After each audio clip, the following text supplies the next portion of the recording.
to hit it twice. Okay, we are live. Hello, everyone. Hi. And I have got Nancy from This Overstuffed House with me today, and I am so excited. And I'm so glad everybody is here. I can see in the chat. Can you see the chat okay, Nancy? Yes, I can see the chat. Great. So I'm sure a lot of you know Nancy, but I thought I would go ahead and with the few people who are popping in, give her a chance to talk about why she has this overstuffed house and what's happening with it. Well, I'm Nancy, for those of you who don't know me, and welcome to what we jokingly call Warehouse 13. I, in a short space of time, inherited from 3 different people who, well, 2 of them refer to themselves as collectors. One was flat out hoarder of stuff, you know, not like you see on that TV show, but lots and lots of craft stuff and jewelry. But in the last few years, I ended up downsized out of a job, which meant the one lone storage unit that was left had to be emptied. So it came into this house, which was already pretty full from inheriting from my mother. And there was stuff here from her parents, as well as her grandparents, and stuff from great aunts and great uncles. But then there was stuff from an aunt who traveled all over the world. And then once I ended up with all that here, I inherited a huge book collection from a friend. Now I finally have a little space to move, and in 2020, I started a YouTube channel to help make it move faster. But this is where the majority of the warehouse, the storage unit had to come. It was the biggest room in the house, and when Mom passed away, I'm part of 6 siblings, so as furniture got divided out, the living room actually became a very empty room because furniture went out. So made sense. It's a warehouse for now. And I just put Nancy's link in to her channel. So if you haven't had a chance yet to subscribe to Nancy's channel, she's getting closer to 1,000. I picked up a few this morning. So yeah, I'm getting a little closer. There will be a big party. There will be an overnight slumber party when I hit 1,000. And I really would love to hit it by the end of October, because then we've got Halloween and we can have ghost stories and have fun. And we're gonna have ghost stories anyway, but it gives me an excuse to like dress up more weird.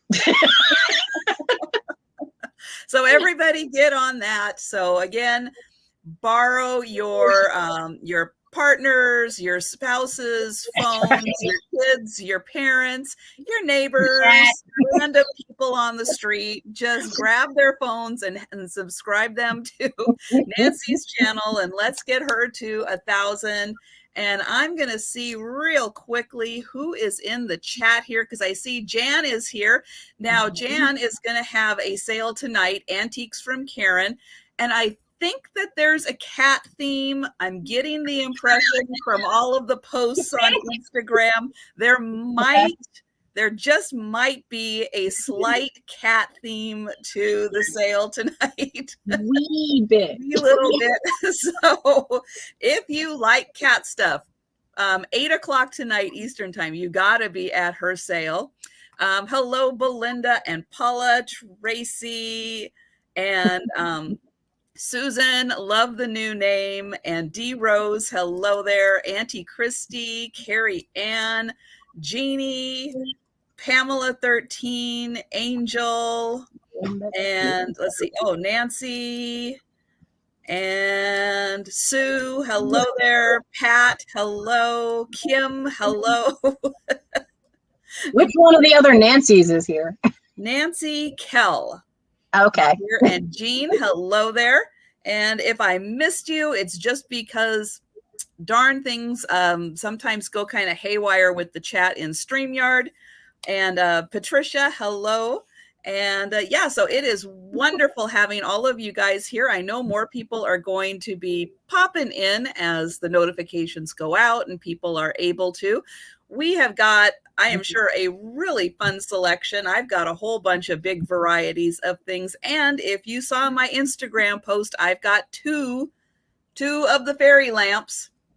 And if you haven't had a chance to check it out, yep, I picked up 36 fairy lamps, did that live haul, and I'm so glad all you guys came to it.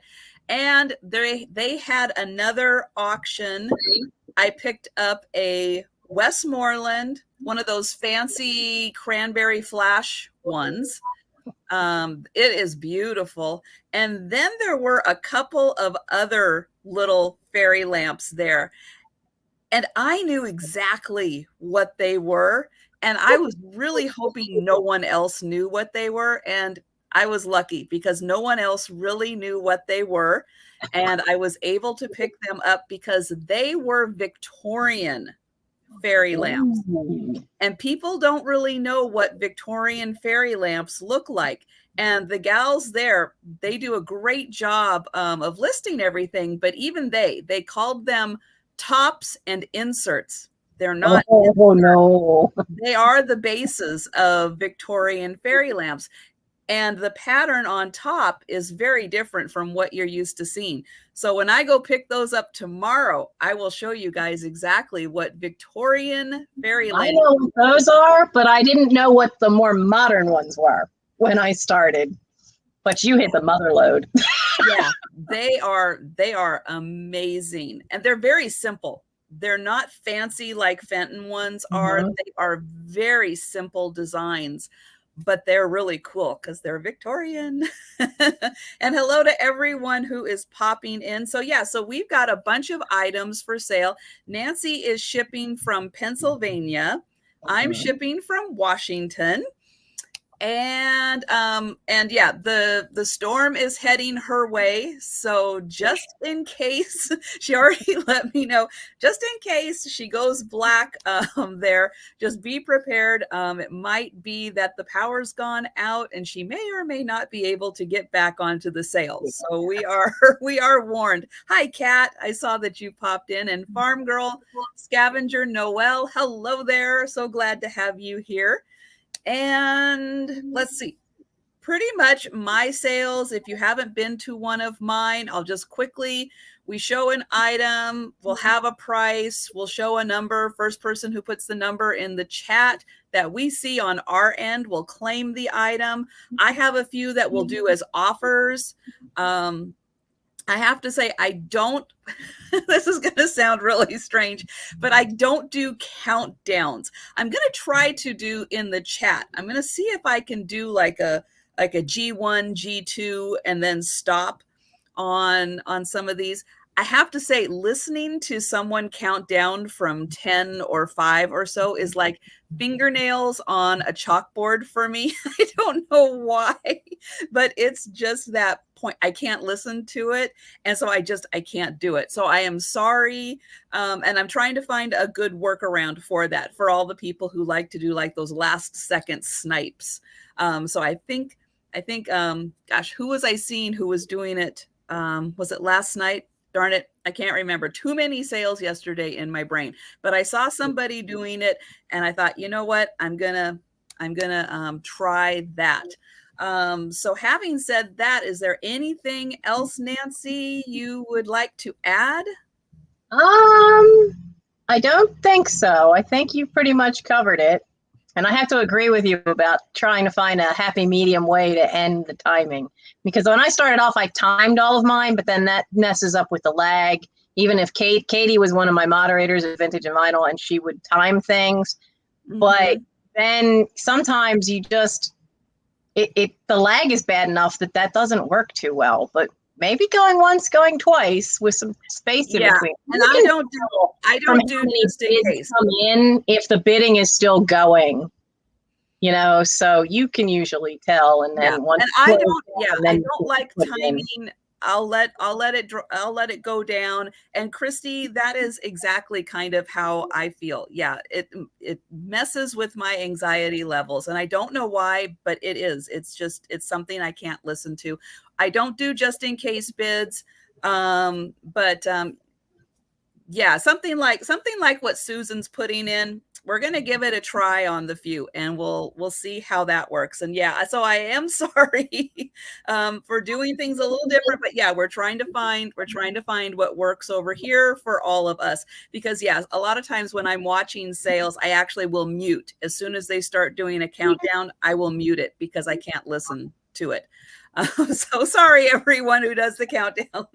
Just know that I'm muting you just temporarily. So Nancy, do you want to go first on items or Sure, especially since, my power mic. Well, that's a good point. Let me see if I can get this into there. Nope. There we go. Yep. I'm still learning StreamYard, guys. So thank you for your patience. That's all right. I'm still working with the ring light. It kept whiting everything out. I still think I look awfully white out, but my Boy Scouts tell me I glow in the dark anyway. So what's the difference? Because I'm just too pale. So one of the things I have tonight is I have this lovely little swan, which I'm hoping it's whiting that out too, because it is white. And if I turn this down any longer, it won't go any lower. Can't figure out why. I have the ring light on the lowest setting, but it's this lovely little swan. It has very defined wings, and it even has little feather lines. Even on the body, all the way around, you can see where it's little feather indents. I don't know if it was a hobbyist piece. If it was, it had to be from a great mold because it's really well done. The bottom has an inscription that says Beth and Tim, April 6, 1991. So it was probably a favor for everybody at the wedding.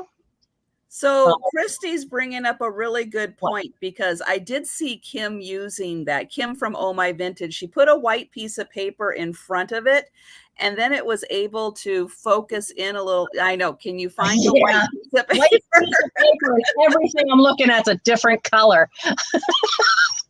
All right. Well, maybe try a different color. Maybe that'll work. And maybe, once it gets closer. Yeah, once it's closer to the camera, it's a little better to focus. There we go. Look you can see the feathers now. Yes. Because it even has them on the chest, which is really cool. Because usually the chests are always flat, but you can see the little dimples for the actual feathers, which is cool. All right, so I'll be using my notebook tonight. So the little swan is just $4 and it's number 60. It's $4 and it's number 60 for the little swan. And why don't you go ahead and do two? We'll do two. Okay. Now, I just found this last night. This is, where's the center? It's a little piece of chalkware. And it has "The Lord is my shepherd." And it's not, you can see my size of my hand. It's not very big. And it just has this little metal piece that's actually really well in there. It's in the actual chalkware itself. But there's no chips. There's no cracks to it. It's really in great shape. And it is $6 and is number 79. It's $6. It's number 79.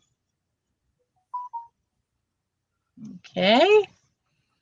And hello, Yvonne. And hello, Susan. And who else did I see? Oh, Krista. I saw you pop in. Hello, everyone. And let's see. I am going to start with, and hello, Christine and Michelle. This is a little pottery vase. And I forgot to set up my ruler here so I can measure things. Okay, there we go. So nice little kind of stoneware pottery. And yes, I do want to mention, since Missy just popped in here. I'm sorry, Missy just popped in here. Junk to be loved. Blah, blah, blah. Cannot talk. I want to mention anybody looking for some Halloween and some cute little vintage Halloween figurines. She is going to be having a sale tonight at 8 o'clock Eastern time. Ooh.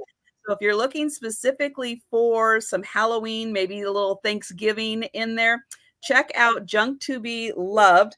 I even have my little notes here to make sure I get everybody's sales in and what's going on. So yeah, check her out because I saw her little preview for tonight's sale, and there are some cute items going to be in there. This is just about a 3-inch little vase. So a cute little bud vase. And this one is $3 and it is number 30.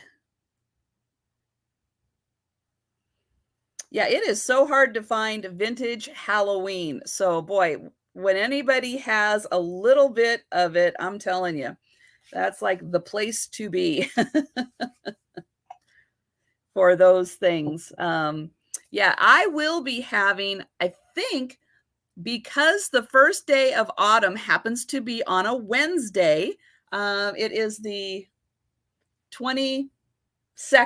So I was looking at my calendar. The 22nd of September, I think, is the first day of autumn. And since it's a Wednesday, I think that's when I'm going to have my Halloween sale. And I'm telling you, I found some really cool vintage items. So, so yeah, mark your calendars for that one. First day of autumn, I think, is when I'm going to have my Halloween sale. Let me find the tag here. Okay. Next up, I have got these 2 wooden ducks, beautifully painted. Got a red bill on this one and the blue bill on that one. And you can see their colors are similar, but a little different. Here is the bottom. I'm not sure where they were made, but they are carved out of wood. Here is the tails. You can see that the carving lines are there. And they are about 6 inches long. So they're pretty good. 6 inches long on them. And the pair is $10, number 21. And hello, Stephanie. Welcome back from Hawaii. It looks like you had an amazing time. I did not notice that you brought any of the weather back with you, though, unfortunately. So 80 degrees with a light breeze, I think would be really, really nice. She's in her car listening. Okay, well, good. Drive safe. Okay, I am going to switch this back to Nancy. There we go. And Nancy will remember to unmute herself. For those of you who like the kitchen or bathroom little collectibles of vintage stuff, I have a Coleman's mustard tin. Now, I was surprised when I found out about this. So Coleman's got bought by Unilever in the 2010s. And apparently they went out of business in 2019. So they are all no longer from the actual plant that's in England. And this one is an old enough tin, because it has the bowl on the front, which they haven't used in a long while. But it's an old enough tin. It doesn't have any best by date expiration. It does have some rust to the top. But it also has, which side has it? Somebody had written a 30 on there, so I don't know if that's that it was the, I realize what side of the paper I'm showing, whoops. But I don't know if that was the original price, because if it was 30 cents, that's from a long while ago. But it is the 1/4 pound tin. So it is the bigger one that is about 4 inches tall. And this is $5 for the tin, and it's number 85. It's $5 and it's number 85. I've got my little, whoops, sticker. Stick that on there. And that's good and rusty and crusty. That's got all the good Yeah, it's got that little bit of age to it. The other thing I found, I cracked up at because you've got it Belinda is for up 85. Belinda. The other thing I found is for the bathroom, it is a milk glass, the white glass jar of Dr. Scholl's Wow. It is empty. I did clean it out. Let me write down this real quick for Belinda. And hi, Sabrina. But this one also, it does say Dr. Scholl's. It's embossed on the bottom of the glass. Now there's a little damage right there to the front.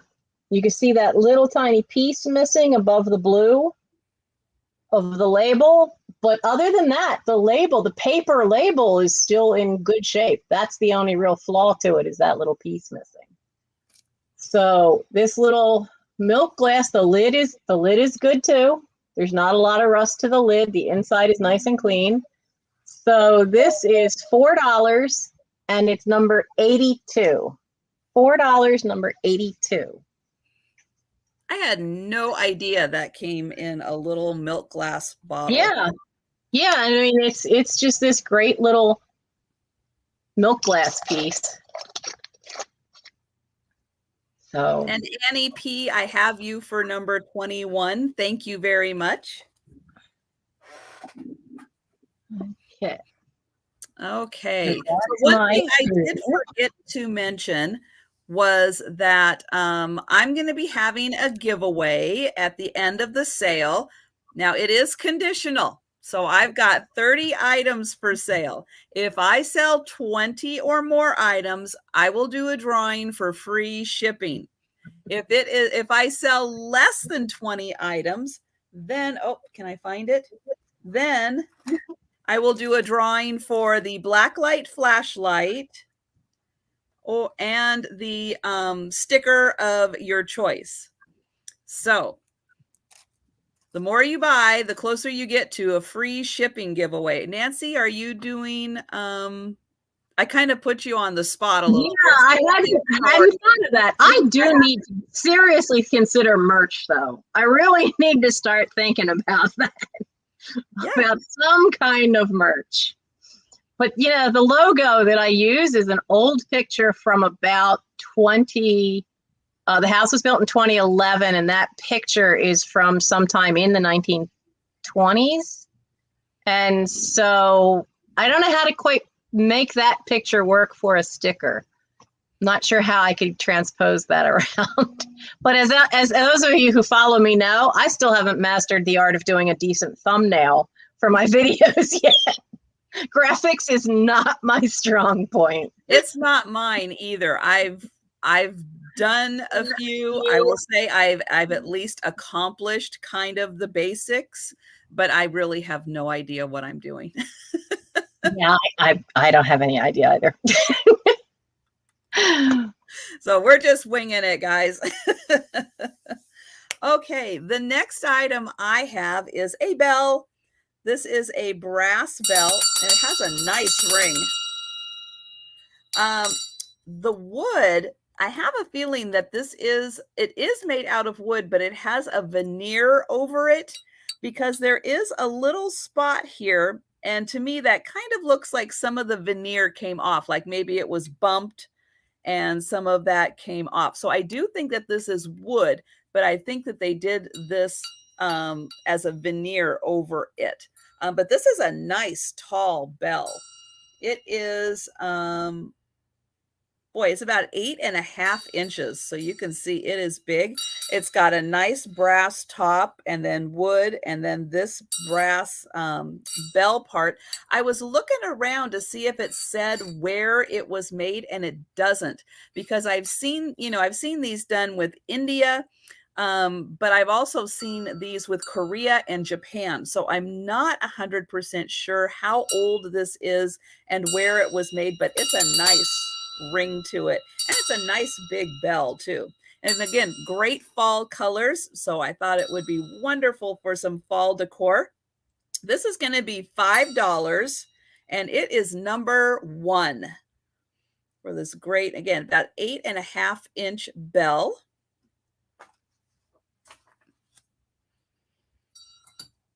And then I am going to do a choice. Oh, I've got Sabrina for that one. Thank you.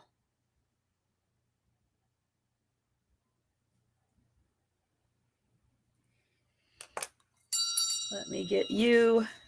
I've got a little bucket down here. I'm putting all those in so I can do the drawing. It's great for Santa. That's true. Good point.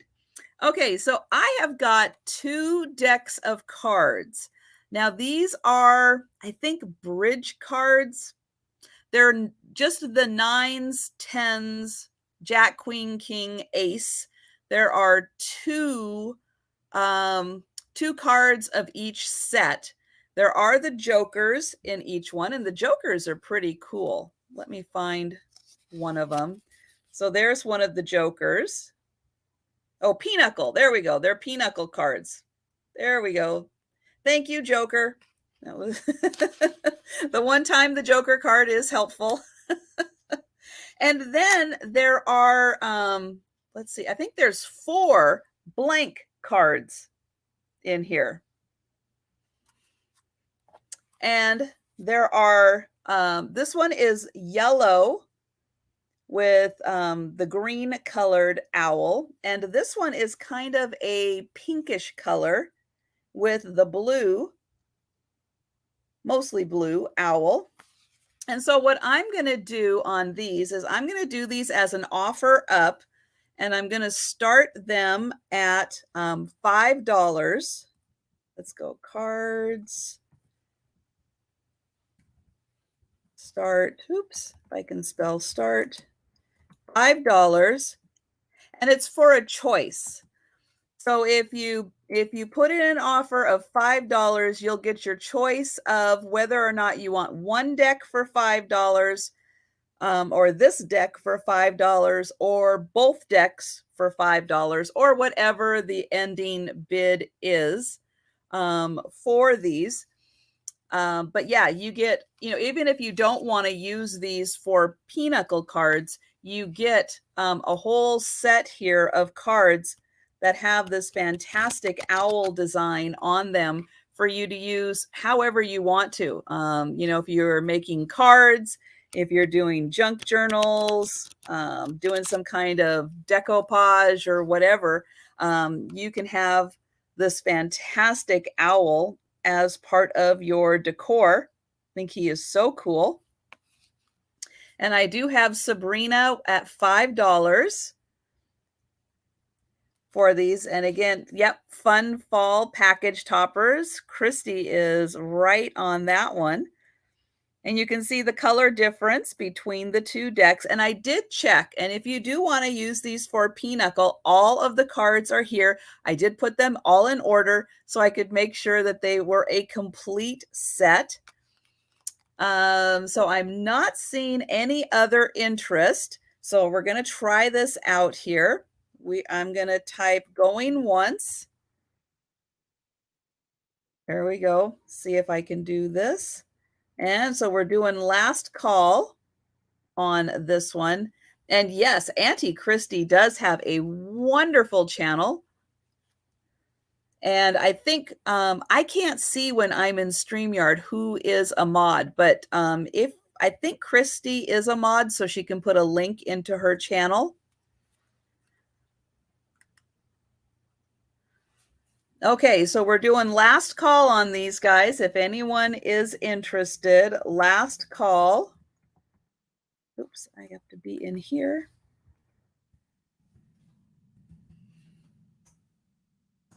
Okay, and stop on these. So, so Sabrina, let me know if you want one of these decks and which deck you want for $5, or if you want both for $5 each. And hi, Lynn. How is the weather doing down there? And hi, Jeannie. I didn't get a chance to say hello to you. And hello, Nate. So I am just waiting for Sabrina to type into the chat if she wants the yellow deck, the pink deck, or both? Okay, she wants both. Thank you so much. Let's see, and that is my 2, and we will go to Nancy. Hello, Possum! Nate is here. Nate knows exactly who I'm thinking of with that. All right, I have an interesting tennis player. I don't know. It's not the same arrows that you usually see for home cone. It does have a little paper label, that tiny little oval says made in Japan. And he is a bisque finish, but he's got to get my paper up here for this. So hopefully it'll focus. Now he is missing his pinky, apparently, which I discovered last night because I didn't realize it because the way he's holding it, I thought that was fine until I saw that that was a little bit white. But you could take a little watercolor and take care of that, or I can do it for you. And he's got his neat little tennis racket. And that's the only chip to it is the pinky. Who holds a pinky out when they're holding the ball? But he is $5. He's number 72. And he is, let's see how tall he is.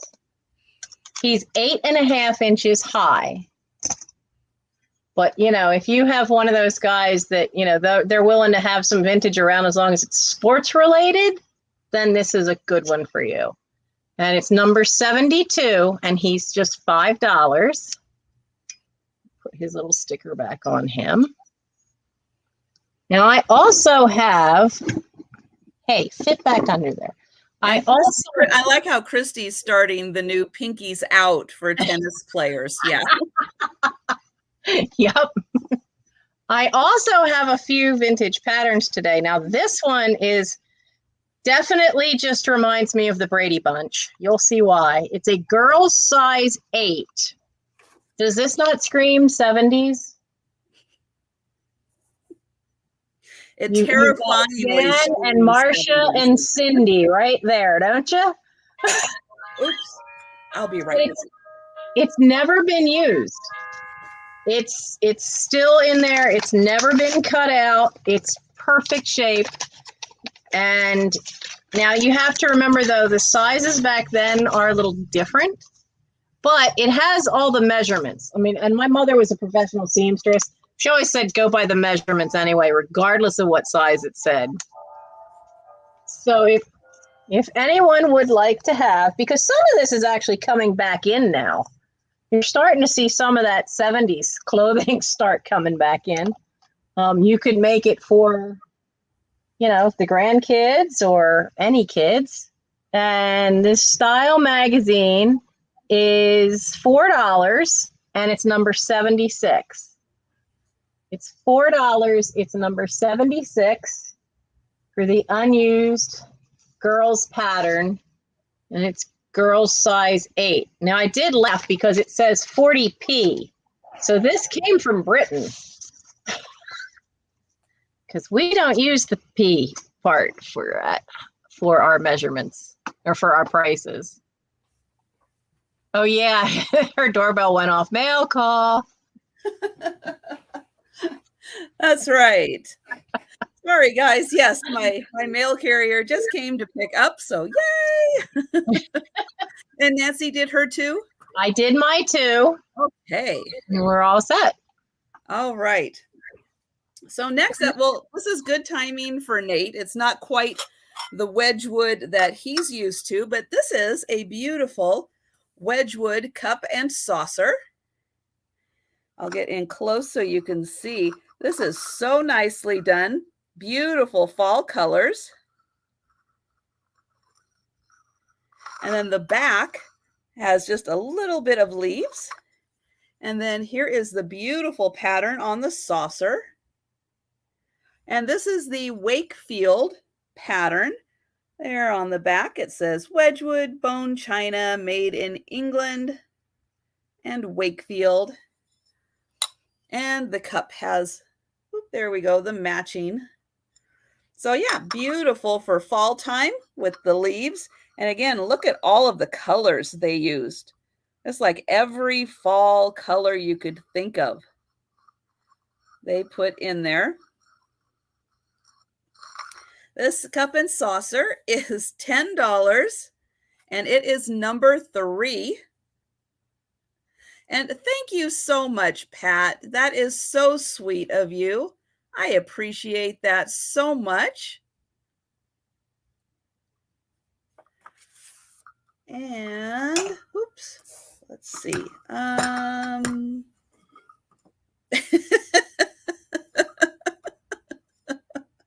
I know Auntie Christie's autocorrect, I don't think kicked in on that one. Or maybe it did kick in. But Book's got a new nickname, so. Oh my goodness. That was a funny one. And hello, Kathleen. Hello, Uncle Andy. Welcome. And oh, and Teresa. How is everything going, Teresa? And let's see. Noelle is in Southwest Washington, 16 miles from Portland. Wow, that puts you kind of close to Stephanie. Stephanie from Thrifting Adventures is in the Vancouver, Washington area. I'm in Everett, so I am about 20 miles or so, 25 miles north of Seattle. But if anybody has been to the area, anywhere north of Seattle is still pretty much Seattle. It's one giant city. It never stops. There's no breaking point between all of it. It's just massive, massive city. Next up, I've got these 2 plates. They are, well, they're pottery. These, I think, again, were picked up in Greece at a museum. It says copy of Corinthian period 550 BC. And we've got this beautiful rooster. Hello, Nancy Smith. So this plate is about 6 inches. So it's about the same as that saucer that I was showing. Gorgeous design. Again, this is, I believe, picked up at a museum in Greece as a copy of a piece that is in the museum. And then the other one also is a copy, same period. And I'm going to say this one is a goose. Beautiful colors, really nicely done. And both of these do have hooks for hanging. So they're ready to go on a wall, but I loved the colors, thought that they were wonderful for fall. No, Nancy, you did not miss the fairy lamps. I have not done those yet, so hopefully you will still be here. So this pair, I'm going to sell them together as a pair. I think they look fantastic together. They are $18 and they're number 19. So $18, number 19 for the set 2 pair, there we go, of plates. And I think that is my 2. There we go. Now, let's see. I have, where am I?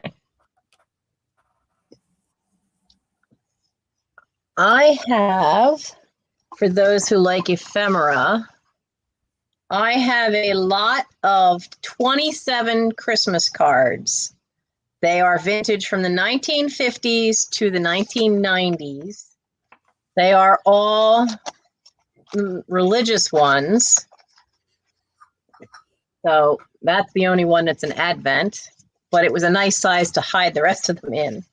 So you do have some older ones. This one has embossing on it, which looks really cute.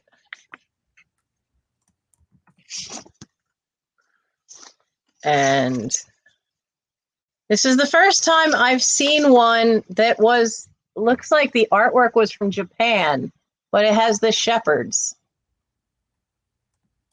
But that kind of tree does not grow in the Middle East. But as I said, they go from the 1950s up to the 1990s. A lot of these ones in the front are all the earlier ones.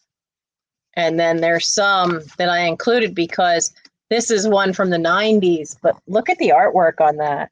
That's a foil piece. That's printed on a little thin piece of cardstock, but it's all foiled. So it reflects really well. And for those that do crafts for the holidays or junk journaling, you kind of need these now if you're going to use them for crafting supplies. So the 27 Christmas cards from the 1950s to the 1990s, it's number 55. And it's $12. It's $12 for all 27 cards, vintage from 1950s to the 1990s. Why is my comments not scrolling for me? There we go. So we have that. We've got Belinda for 55. And I am not surprised. Hi, darling. Oh, where did I just put that? And she's going to put those to good use. Oh, I bet. I have not seen any pictures of what Belinda does, but I hear she does fabulous stuff. So where did I lost it on my list here. There we go. Yeah, I really liked those foil ones. I remember those. Oh, yeah, and you don't see them that often anymore. No, they need to make more of them. Now, I also have this, and those that follow my channel saw me do a purge of my treasure cabinet, which is the china closet in my bedroom. And one of the things I purged was this beautiful little lady. Now, I know I'm going to have to put something behind her so you can see her colors. And I'm not sure if you know. There we go. She is a pale pink and blue dress with that lovely Madame Pompadour kind of hair and look and dress. And she's a bell. Her feet are the bell.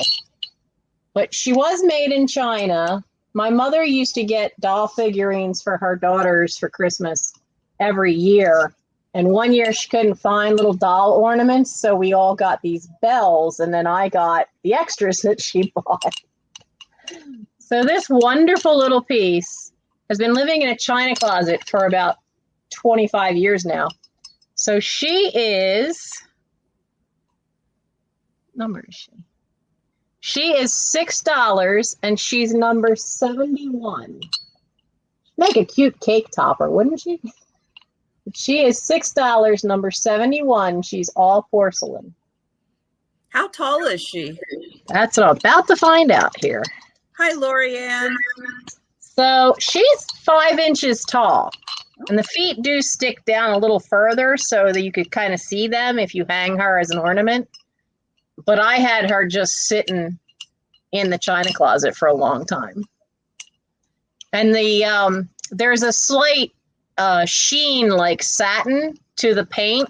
So there's like a satin gloss to her. She's not bisque, and it's not a matte. It makes the fabric actually look like it's satin. And I see Paula 123 for number 71. Oh, thank you.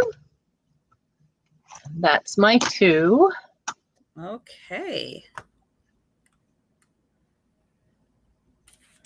So I don't have a lot of new jewelry items, but I did happen to come across this beautiful pair of earrings, and they are new. They have not been worn. I do have them sitting on a little Post-it, but you can see that they are like a little white flower. And I'll put my fingernail up here so you can see they're pretty small. They're just going to fit, you can see on your ear, just a little bit of an accent. And then we've got the 2 little rhinestones in there and the little faux pearl. And they are a post. There's the back. And the post sits, let me take one of these off here. So it sits right about where the flower is. And then that part hangs down. Really pretty pair. And let me get these back in here. That way I don't lose them. But they are so pretty, just delicate, but yet sparkly. They're going to be $8 for the pair, and they are number 9. So $8 for the new earrings, number 9.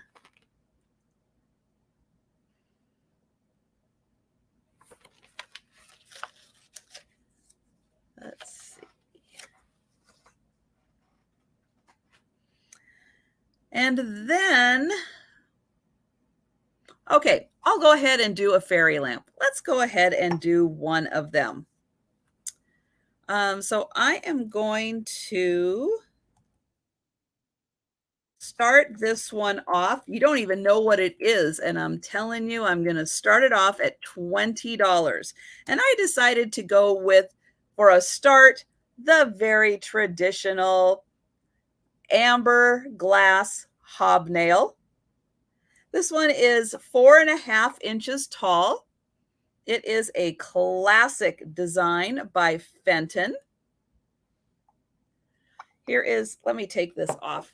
Here is the top of it, and I'm feeling around, and I'm not feeling any flea bites. Might be just a spot or two that didn't quite get sanded down. It's in beautiful condition. I'll spin the top around and let you take a look here underneath. And again, this feels nice and smooth. It's like there might be, again, like a rough patch. I think there's like maybe a little flea bite right there.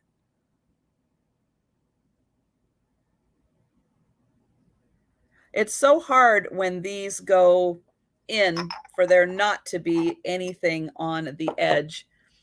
Here is the Fenton mark. So let's see. I've got Kathleen at 30 right now, and Christy is out. Thank you so much, Christy. Oops, there we go. Trying to get this the right way so you can see the Fenton mark. I know the fleas, for some reason, just love to nibble on the glass. I don't know why. And then you can see it's got this nice little bank here for it to sit on. And for fall time, amber is fantastic. Looks so pretty.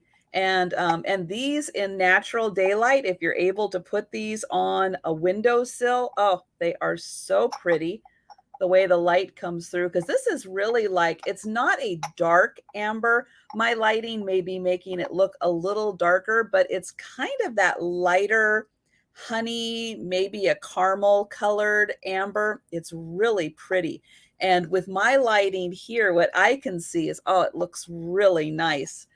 We've got Carrie Ann at 32, and Kathleen is out. Thank you so much.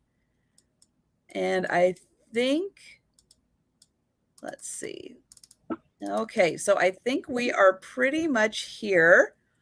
And I'm going to go ahead and we're going to get into that last call mode. We are going once. I'm going to put going twice, and then we're doing last call before I type sold. So any last minute snipers, this is it. And I am going to type sold, and we'll see how long that takes to go into the chat with the lag. And I've got Carrie Ann at 32, and thank you, Carrie Ann. And I think that is my 2. And back to Nancy. All right. Well, I said I had other patterns, and I'm going to show you the 2 I have, because this is the time of year for these. To have a nice cape. I have one my mother made me that is velour, cotton velour on the outside, and it's flannel on the inside, and it's the warmest thing. And my kid laughs at me, but I sometimes wear it in the house because it's cold, and you can cuddle up on a blanket, on the on the couch with it. The original Snuggie. Yeah, they really are. So it is another pattern that was never used. It says it's a medium 12-14, and it's a Mrs. Cape, but the length for these would be finished length from back of regular neckline is 50 inches long, which is pretty long, but you can make these whatever. This one would be the big 50-inch one, which would put it on most people down near their ankles. On me, it would probably put it on the floor, but it's never been used. So we have this one, which is $4 and is number 56. $4, number 56. We need a new hashtag. Not all heroes wear capes. I've heard that. I forget where it came from, but I've heard that. No, I think bring back the cape needs to be a new hashtag. Yeah. I always wanted a nice, really nice wool one that you could wear outside.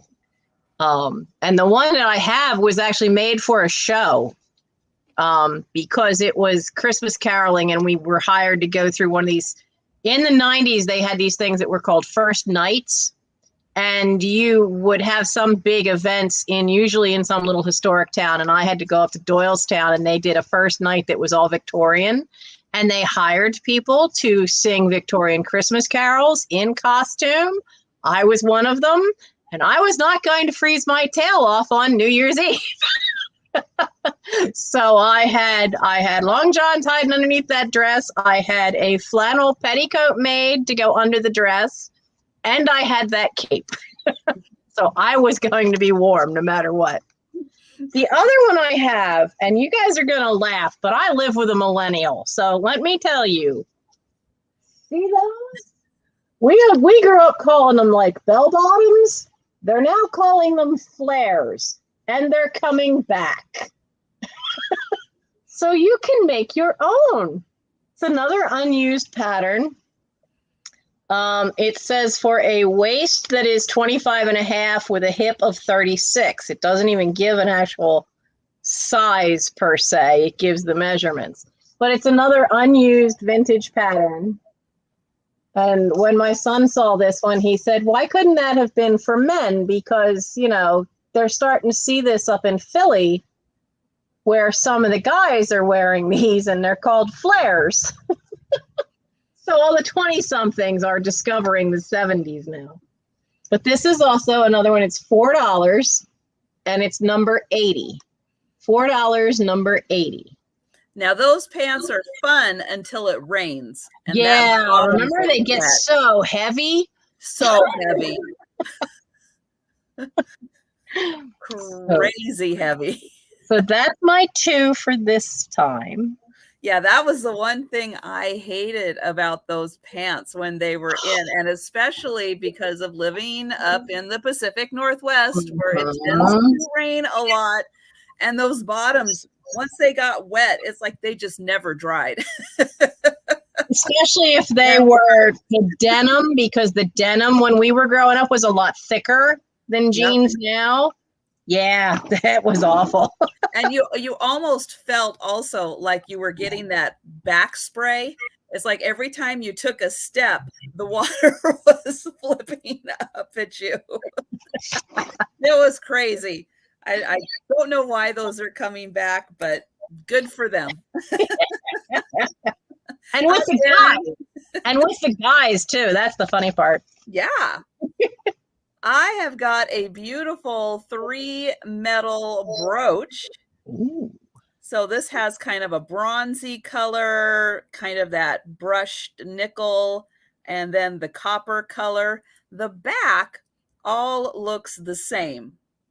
And I did not see a maker's mark. I kept looking, figuring somebody put a lot of care into making this, but there was no name on it. But I really liked the 3 metal look. And this is a pretty good sized one. I'll put it up there and you can see on my shoulder, it takes up a lot of space. This one, it's about 4 inches long. So it is nice. And again, don't have to use that as a brooch, but it would be really nice. You could even put that in your little hat. If you're wearing one of those, bring back those hats that where you can put your brooches in. This one is going to be $15 and it's number 12. And again, that's about 4 inches long. It's got some pretty good size to it, so you can, see it while you're wearing it.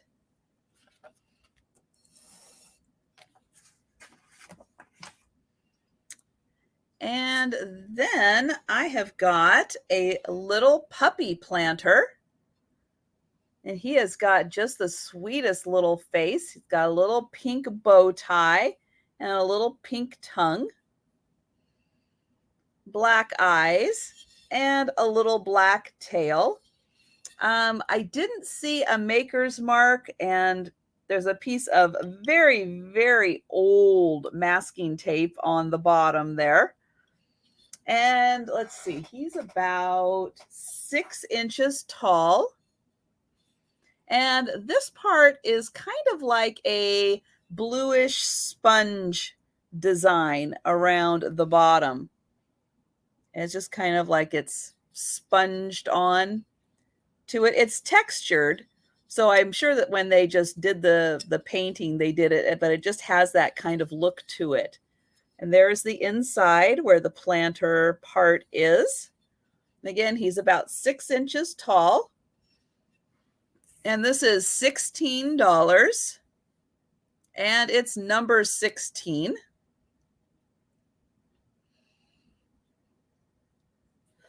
Excuse me. And that is my 2. Okay. I have an offer up. Now it's for a fairly big set. There are 1, 2, 3, 4, 5, 6, 7 pieces of this. It is Mexican pottery.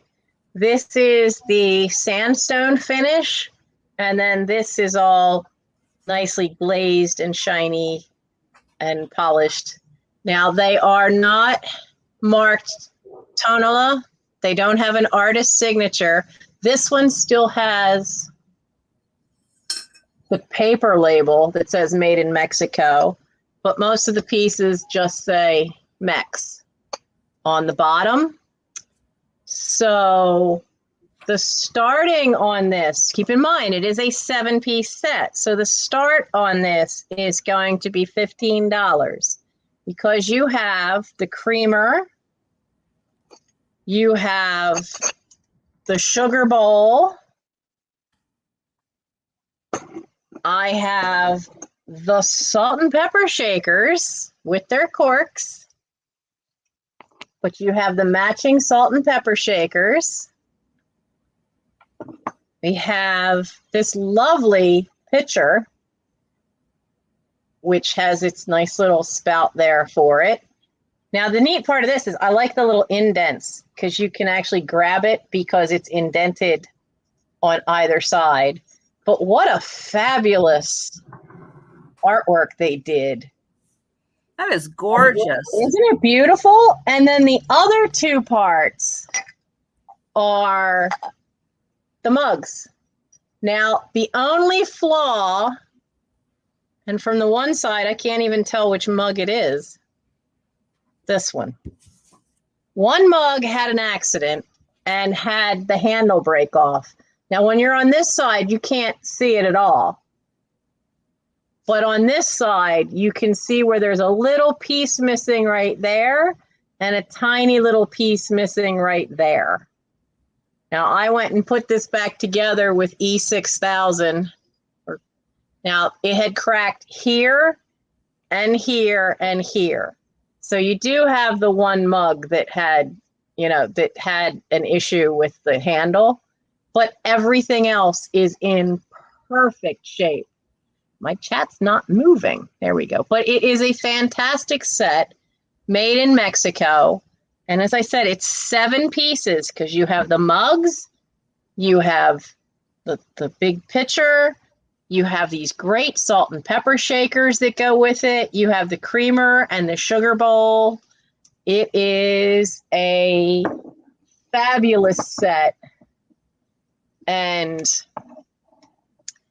yeah, you may not be able to use the mug that the handle broke, but this has been sitting here as decoration for the longest time because my brother in California years ago had sent it to my mom as a set, and she's never used any of it.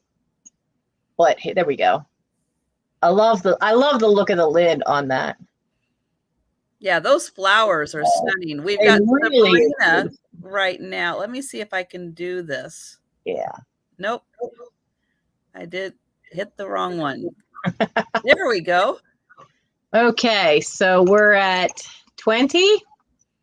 20 with Sabrina right now. Awesome. But it's still, I mean, that's the only flaw is the one mug. Everything else is in perfect condition.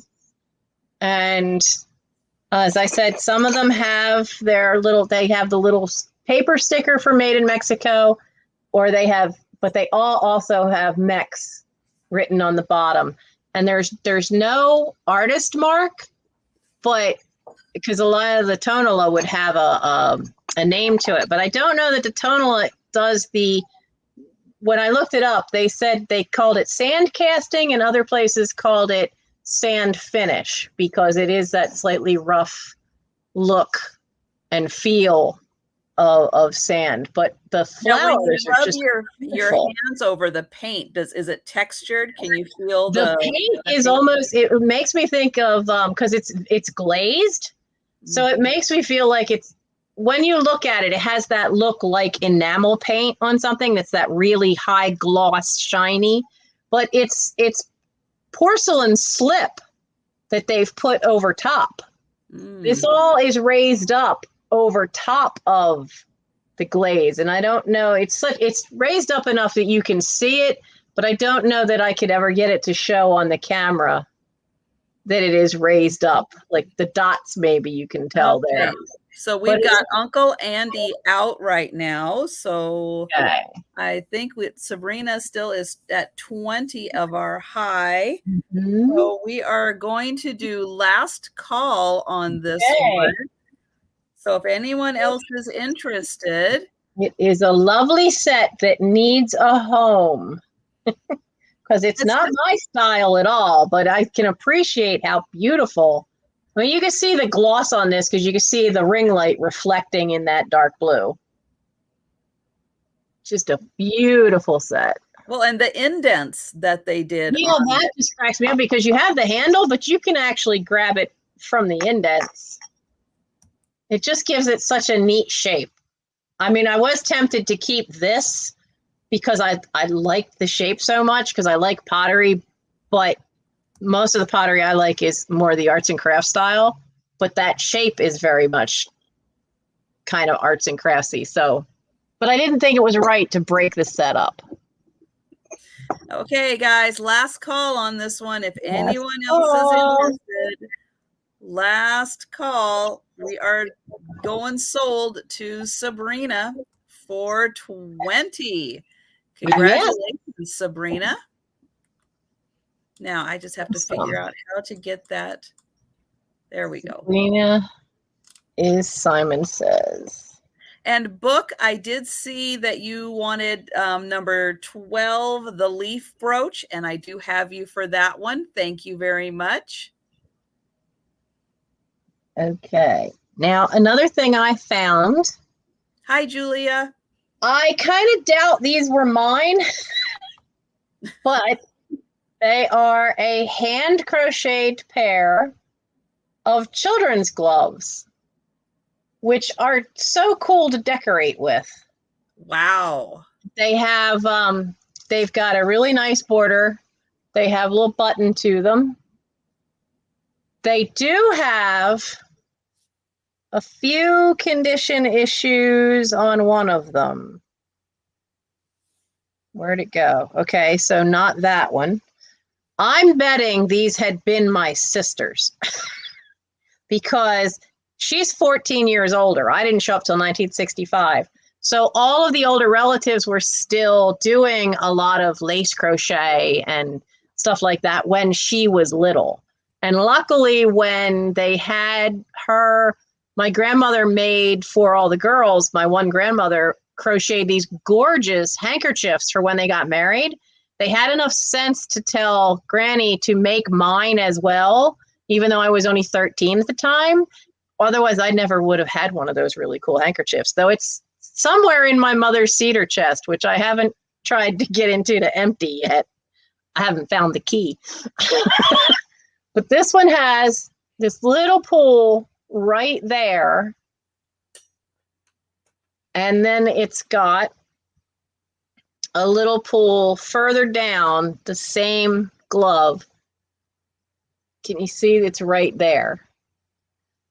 Now, I don't know enough about crochet to know if you could catch that with a fine needle and fix it, but these are so darling to have, just even as a decoration at Easter, to have it just sitting there, because that's when we all had to wear these kind of things. Remember as a little kid going to church on Sunday? Some of you might have had to do that. You had to wear your best, and at Easter, even I had to wear gloves in the 60s for Easter. So it is a beautiful little set. It is, the pair of children's gloves is $6 and it's number 65. $6, number 65. And hi, Danny and Thomas and Deb. I don't think I said hello to you. Let's see. Deb has a 15. It's not one of mine. I don't know. Deb, I wonder if maybe you need to refresh.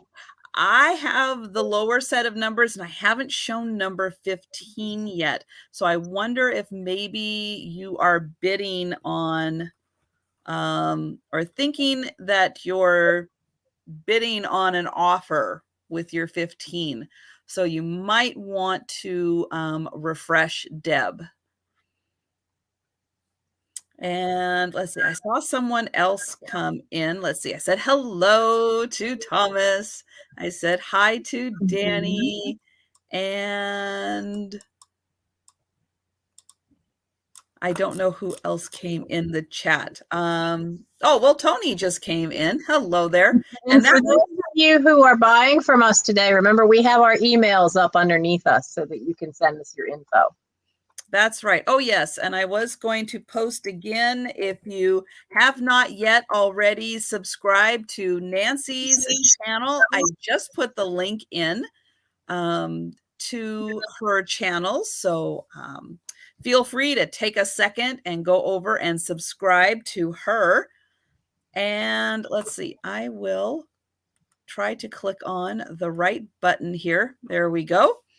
Okay, my next item is a beautiful necklace that does have, unfortunately, one condition issue, but I thought this one was pretty enough to go ahead and get. So we've got all of these beautiful sea beads. Look at those colors.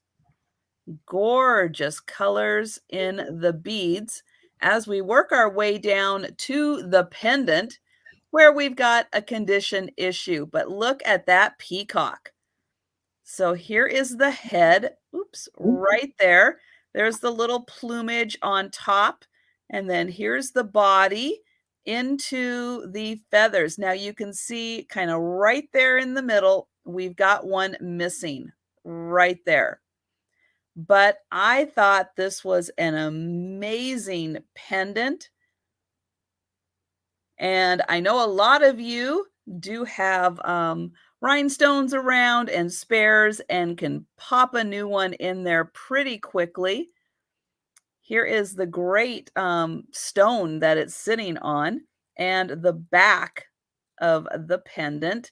And I'll give you a measurement on this also. So let's see. The pendant is about 1.5 inches long. But it is gorgeous with that lovely peacock, all in blue and gold tone. And it goes all the way down to the bottom there. And then you've got all these lovely sea beads. And this necklace is $14 and it's number 13. Again, the pendant is about 1.5 inches, or actually the stone part, not including the top of the peacock, but just this stone part is about 1.5 inches.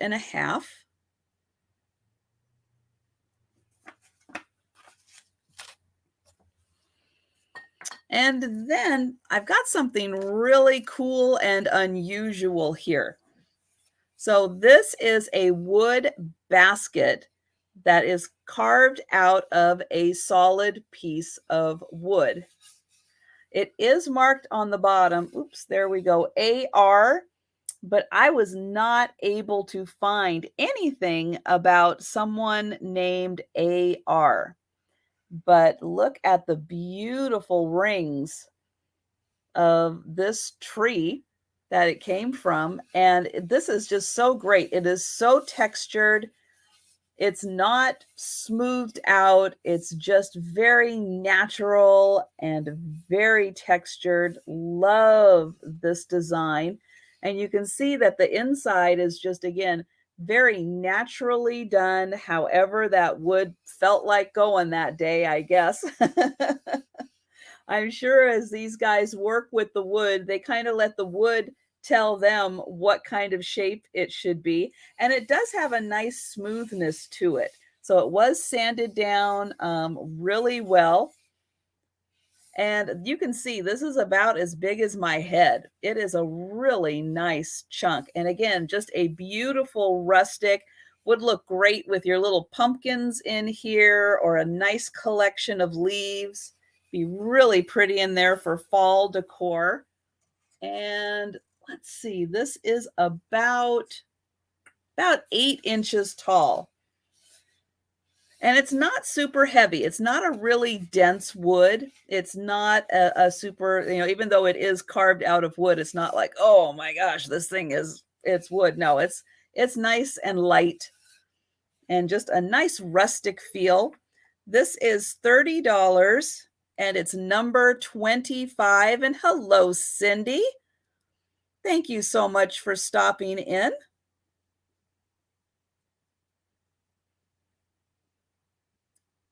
And I think that is my 2. So let me put that down. You just gave me like an awesome carving goal. I teach wood carving to Boy Scouts, but I've never carved a basket like that. Oh, just given me a new goal. Well, that would be really fun to see what that would be do with that. Because I could tell, because it has the handle, they wouldn't have turned it, because you can turn holes on a lathe, but not if you're doing it with a handle like that. Yep. It had to be all by hand. That is an awesome looking bowl. So I have a mug here that is fine bone china made in England. It is a Monet painting. I'm gonna butcher this, I know it. Argent 12. I flunked French. I don't know what I'm doing, but that's that's the name there. There we go. Dunan is the company that made the mug, and it's beautiful because it's that fine, thin china. You can see light through it. And let's see if I can get you. It is this wonderful Monet, this way, image of all the sailboats at the shore, which probably were all fishing boats of the village. It's never been used. It's a beautiful little piece. It is $5 and is number 66 for the Monet mug. For the Monet bone china, it's just $5, number 66. If you like your impressionist art, this is a great mug. And yes, it is kind of taller and narrow.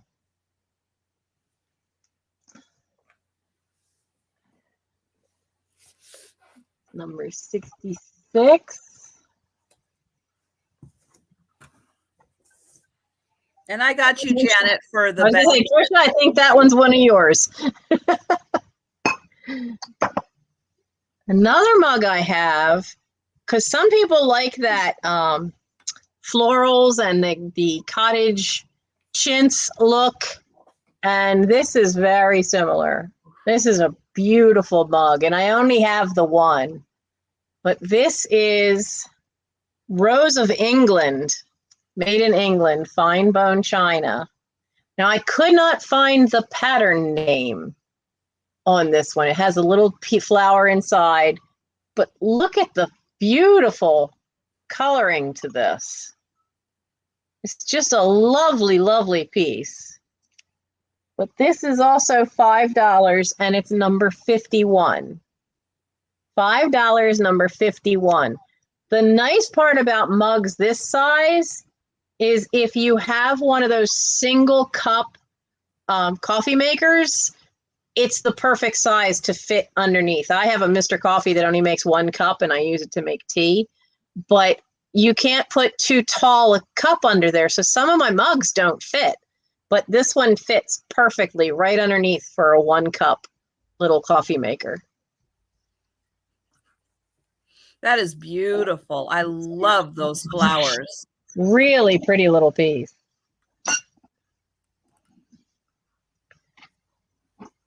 Okay, I've got an unusual little piece here.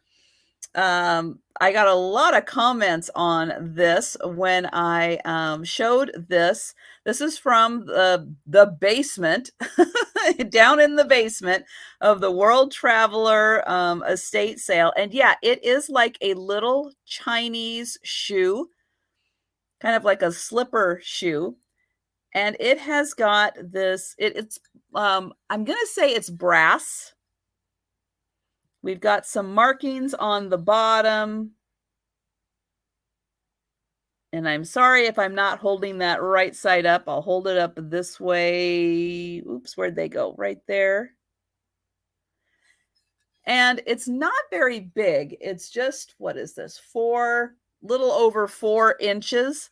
But look at that dragon. So we've got an amazing dragon on the side. And oops, there we go, to the tail. And then on this side, the tails match up and the dragon pattern is repeated. And I just thought that was really cool. I am going to do an offer on this just because it's a dragon. And I am going to start this one off at oops, I can't type. $15. Again, this is just over 4 inches. I'm going to say it's made out of 2 pieces of brass that were soldered together. And then it looks like the bottom was also put on as a separate piece and then soldered on. But yeah, the dragon is just so cool to be, I guess, engraved in. Maybe it was pressed in when it was hot. Super cool piece. And then again, because these were world travelers, I would imagine this is something that they picked up themselves in China. They picked up a lot of things in China. And just to give you an idea of how big this is.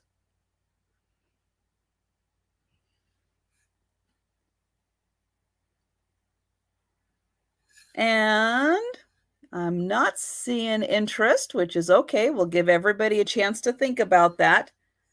Give yourself a chance to think about the brass dragon. I'm going to move on to another animal. This one is a fox. Look at this guy. He is so cool. He's got his little scarf on. Now, this one originally was a buy 3 cards, get this plush free. This was from Albertsons, which is now being taken over by Safeway. The Albertsons by my house just changed their name to Safeway. He's got a little weight in his bottom right down here. So he does sit up very nicely, but he's not heavy like a doorstop. And then look at his bushy tail for this fantastic fox. Love the colors for fall. And he even works kind of into Christmas because he's got that red and green in his scarf. And then we'll get a closer look at his face. He's got a little plastic nose, and the rest of it is sewn on. And he's pretty tall. Let me get a measurement on him. He is, boy, he's at least 12, if not 13 inches tall. So he's got some good size. And wouldn't he just be great mixed in with all of your fall decor with this cute little fox poking up, just saying hello. Can be right at your front door greeting everybody as they come in. And this guy is $12, and it's number 2.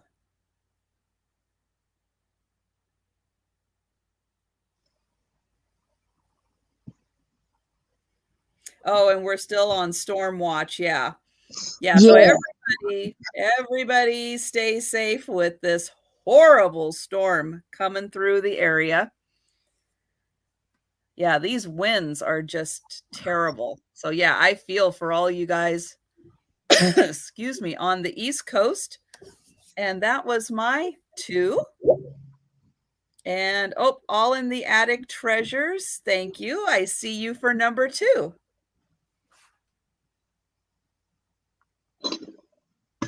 Where did I put it? There it is. Yeah, my phone went off and I'm like, wait a minute. And I'm trying to find a decent radar. And I couldn't find it. Norcast weather. No, that's the App Store. Well, I'll have to just deal with that. Apparently, because it's never good on the radar when it's gray. When you have red and then there's a big gray chunk.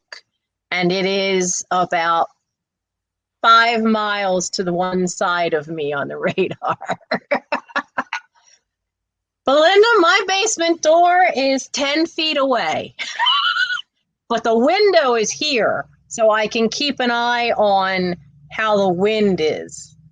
So I'm much happier being at Trisha's sale today at this end of the living room than I would be if I were back there where I can't see outside.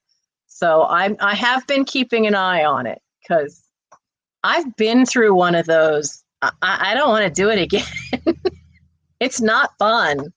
And they never tell you that when the pressure changes, your ears will pop. And if that happens, make absolutely sure your butt's in the basement or somewhere, because that's never good. So don't worry. I've never experienced that being up here. We don't get those. So I would be in any other part of the country and I wouldn't know what to do. I'm in an urban area. Chester dates back to William Penn. Why are we getting these? This is not the norm. When I was in one, it was at a farm in Kansas, no lie, for a distant cousin. But this area of PA, just shouldn't be happening. So I'm keeping an eye out. So I have 2 little porcelain cuties.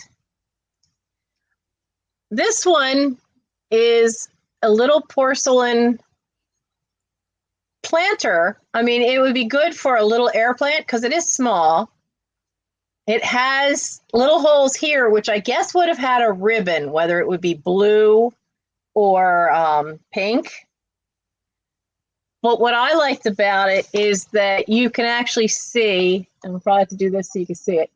You can actually see how it looks like crochet. They actually went to the trouble of getting all those little lines on it to make it look like crochet, which is really cool. And where is it? Does have a made in Japan mark. And so this cute little Japan booty is $4 and it's number 74. $4, number 74 would be cute for a little air plant. Or if you have a little one, you could put Q-tips in it, sticking up for cleaning little ears. So yeah, knitting does have the knitting lines. I said crocheting. It tells you how long it's been since I've done any knitting.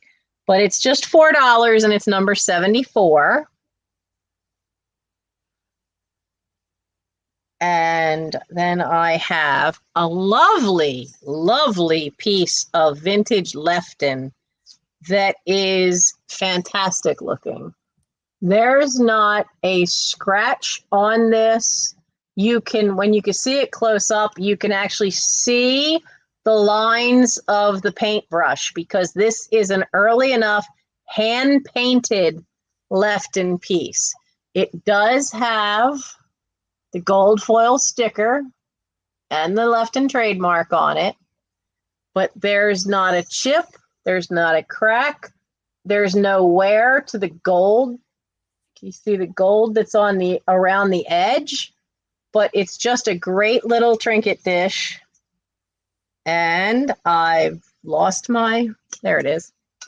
So it goes, it's 6.5 across the length. It's 5 inches the other way. And then it's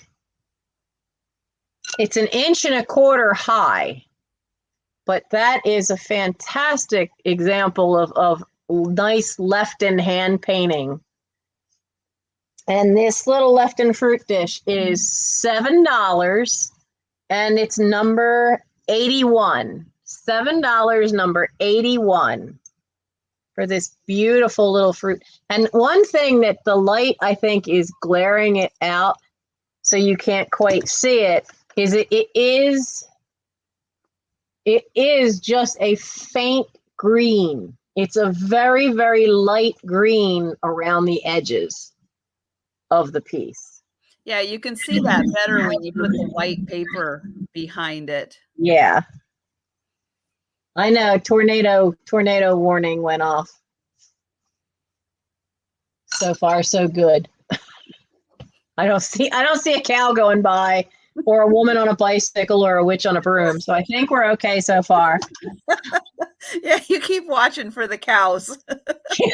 We have cow.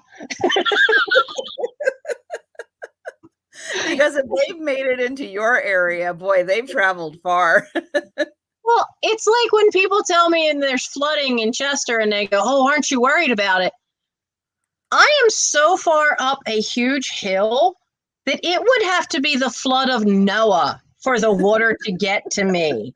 I would be building an ark out of my Civil War dining room set, because the amount of water you would need to get to my house, we would have bigger problems, I'm sure, at that point. So flooding, no, not worried about flooding. Wind? Yeah, maybe. I would worry about the wind, yeah. Yeah. Okay, guys. Who's ready for the last fairy lamp from me for this sale? So here it is. This is a cranberry glass, and this is the diamond optic. So you can see, as I move it around, all those little diamond-shaped patterns in here. And then we've got these beautiful pansies painted on the front.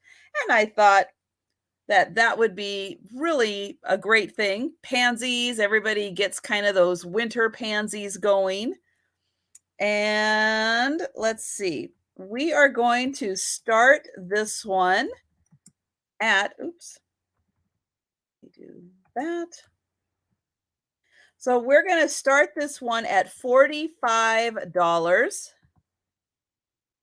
And then I'm going to show you the base real quick. It's just your standard nice white base. It has the, oops, it's got a Fenton sticker and it has the little Fenton, oops, can I get it right? There we go. The little Fenton mark on it. So it's got both. It's got the sticker and the mark. And then we'll take a closer look at this, the top here. This is the 4.5-inch one. And it has these beautiful hand-painted pansies on it. And it is like a burgundy color. And then that kind of sand into white. Beautiful. And then again, this has the diamond optic pattern. And I'll get in here close. Oops, there we go. And then I'll show the signature in here. Where did that go? I just saw it. There we go.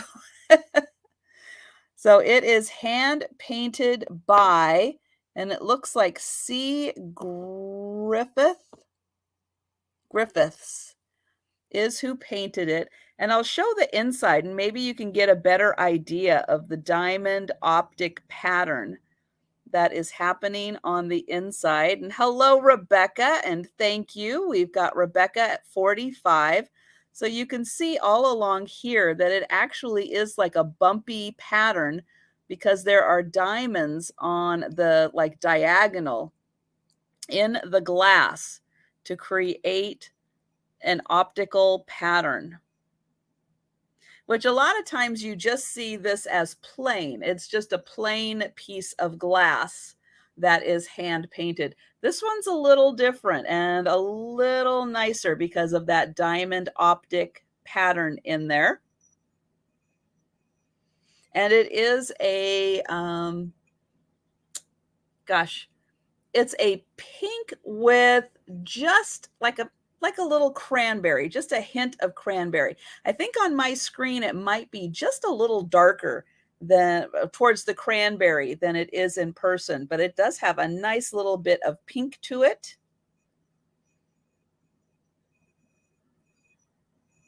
And then here it is on the base. And again, we've got the sticker and the Fenton mark on the bottom. And that is so pretty on there. Okay, so I am going to start counting this one down. We've got Rebecca Mama's Treasures at $45. So I'm going to type in going once if anyone else is interested. Don't wait for the last minute to try to snipe in.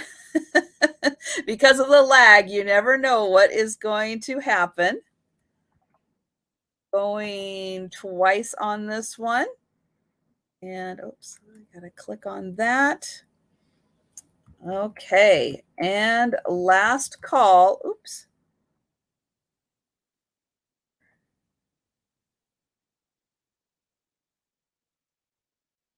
And I'm typing stop in there. Okay, and we have got that one sold. Let me write that down. Mama's Treasures. Okay. Get you entered into the drawing. And oops, put you there. And then let's see. Did I have one before that, or that was my first one, wasn't it? I think that was your first. Now I can't even remember if I'm doing two. Okay, so we'll go on to another piece Go of for it. glass. Now this one, I'm not sure I'm going to pronounce this correctly. It is Aurene, A-U-R-E-N-E glass, which from what I can tell is kind of like a stretch glass. And it's kind of thin piece of glass. You can see my thumb on the bottom there. It's a kind of a delicate piece of glass, but it is a beautiful blue. And then it does have kind of that stretch look to it.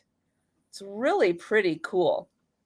I did give it a little bit of a rinse. However, I do feel it was used a lot as a vase, and it probably, if I had some, which I don't have, are those denture cleaner tabs to put in there and give it a little fizzing clean. I think it kind of needs just a little bit, but you can see how pretty that design is. It's just like a kind of a stretch glass design on there. And this one is about 6 inches tall. It's just a nice color. Not quite an opalescence, but it does have a little bit of that opalescence shimmer to it. And this is going to be $15, and it is number 20. And that's about 6 inches. And now that is my 2.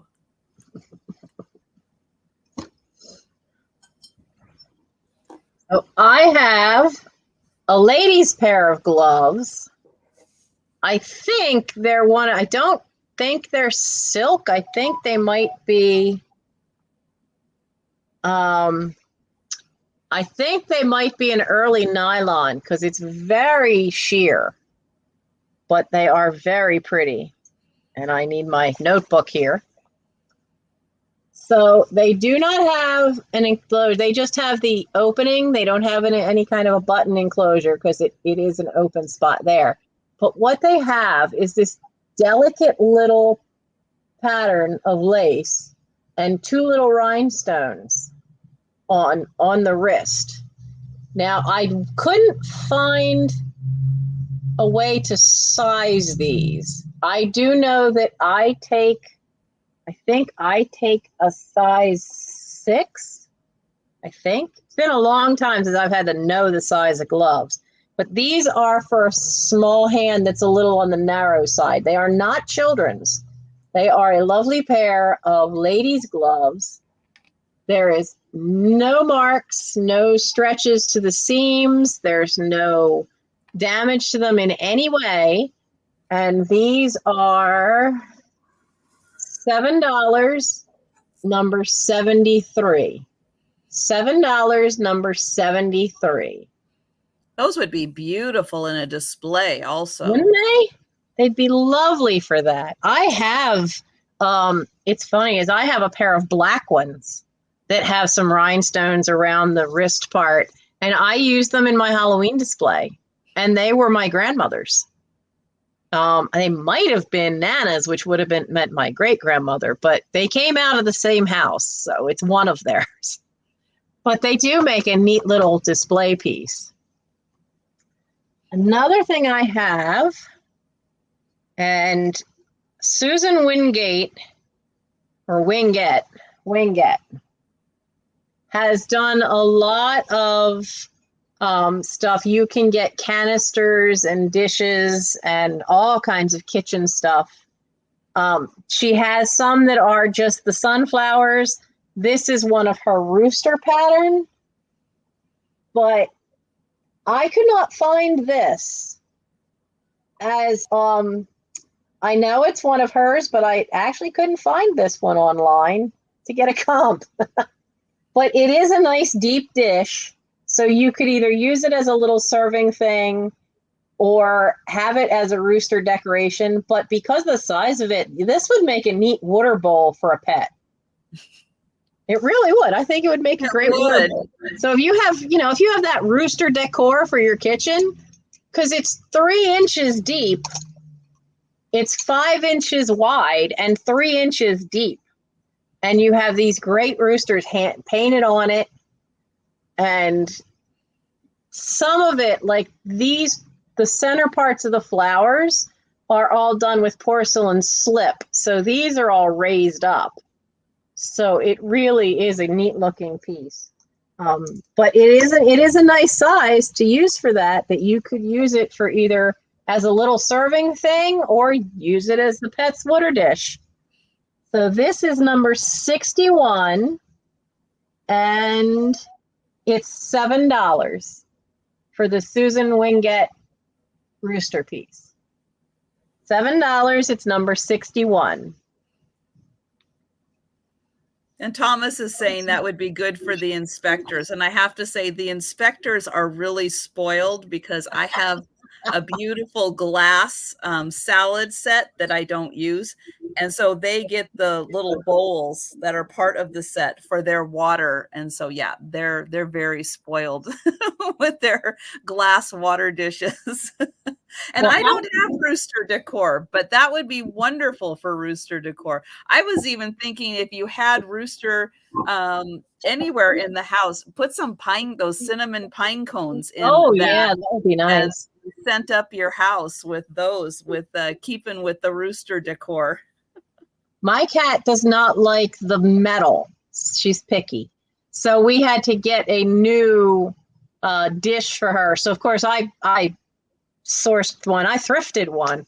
And so it's this beautiful Asian rice bowl. But she took it. So she's now eating that, drinking her water out of that, and she eats out of these little restaurant-ware dishes that are, no lie, they're only about that big around. They're not very big, and they're about that high. So they would have been the thing that they either put the little creamers on and handed them to you, or put the little butter pats on. But Oh that's yeah. her food dish. It's just the right size. So let's see. That was the gloves, and then that. So that's my 2 for now. Okay. I've got something fun. Again, a wood carved item. And this is a really dark wood. It's almost black. It does on the back side, it does have a little bit. Oh, and Tony's saying her pets use Pyrex. Well, I'll bet your pets tell all the other pets that they get to use Pyrex, and everyone in the neighborhood is jealous. That's awesome. And a great use for Pyrex, because why not? So this is a really long fork. It's all carved out of wood. And it goes all the way to the top there. Here is the back, which is all smooth, but you can still see the design that's carved into it.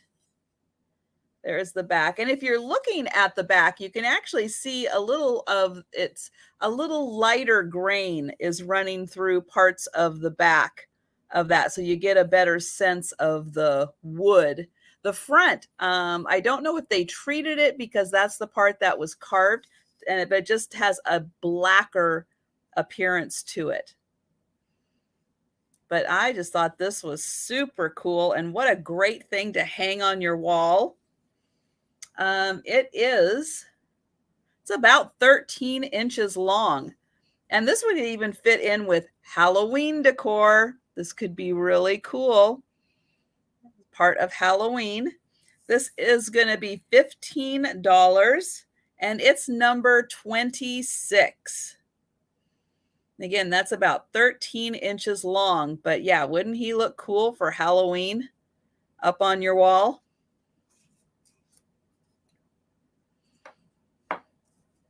And then I have this is going to be my last brooch of the sale, or a back scratcher. There you go. That could work. Here is my last brooch. Isn't that pretty? All the light blue. And let's see, it's about 1.5 inches, I think that was. Here is the back.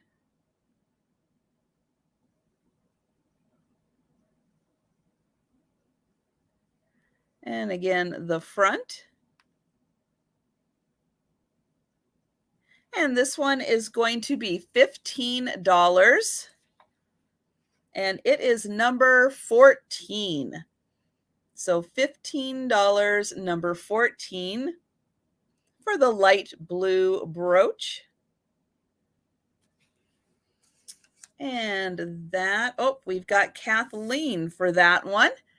Thank you very much. And I'm going to put Nancy back on. There you go. I found this, and I've been trying to decide what is it, because it's not quite the right shape for handkerchief because it's more rectangular, but at the same time, it's not quite anything I would have seen for a doily kind of thing. But it is a souvenir piece. It says "Greetings from Florida" is stamped on it. So it's an early little thing, but it would be cute to have. What's odd about it is that it's actually made to be kind of cockeyed. They're actually made, each end has one corner that is tapered. They did the same thing at the other end. You see how one end is deliberately longer? And it's made that way. I tried every which way to think of straightening it out. And then I realized that they actually made it that way because when you start to count how many little circles are in the corner, all these little circle parts, there's more of them on the corners that go out. So they actually made it kind of off kilter like that. But it is an interesting little early, I would say probably in the 50s sometimes, because I honestly don't know that it's silk. It might be. It has that feel, but it doesn't get staticky like nylon. But it's just an interesting little vintage souvenir decor thing you can have. And it is $4, number 86, for the little vintage Florida souvenir piece. Have that in a little summer display because you have that underneath and you have the little corner with the palm trees sticking out, would be cute. Now the next thing I have is an offer up, and it is a set of 7 pieces. I could not find out the maker. This is the first part. This wonderful, look how that handle is. This wonderful flash pitcher. And there are 6 matching glasses.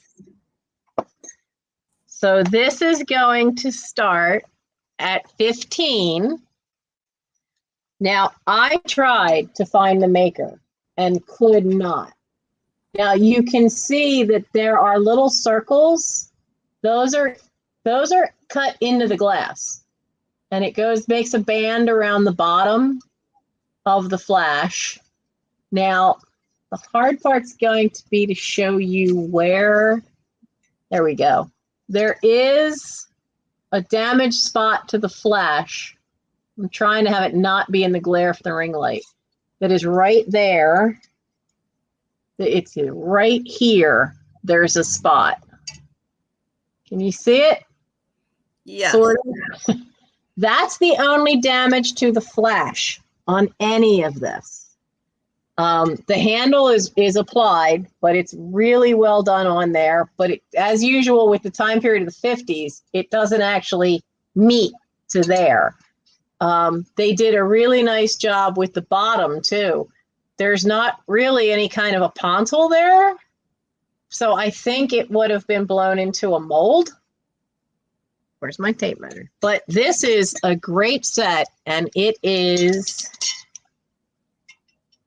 real careful there. This is 10.5 inches tall, and it comes with 6 glasses. And the glasses are all in great shape. There's no problem with the flash on any of the glasses.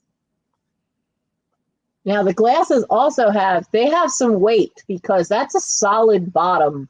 They have some weight to the bottom, and it is indented in a little bit here, but there's no maker's mark. And just like, there we go, just like the other, it has these little circles cut in all the way around, dividing the bottom of the flash.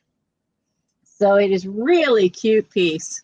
It's really, really nice. And it's been just sitting here on a shelf ever since I got it and unpacked it, because I just liked it a lot, and I figured that the boys I live with were going to beat the crap out of the Flash.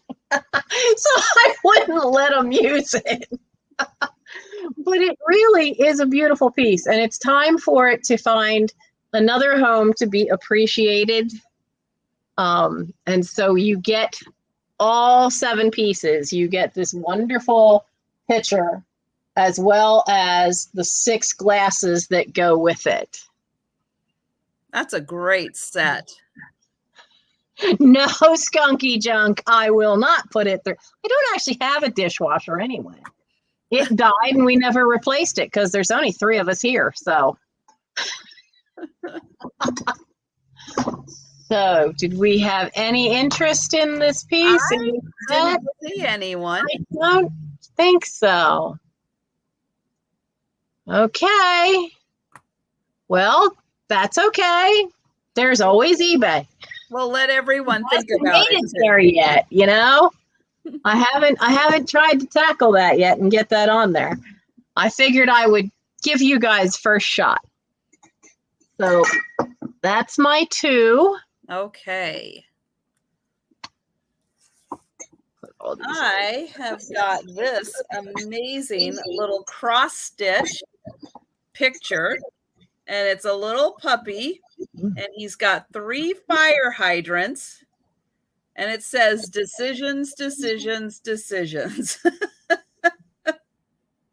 Which fire hydrant does he use? I don't know, but isn't that cute? Oops, let's get in here for the puppy. There we go.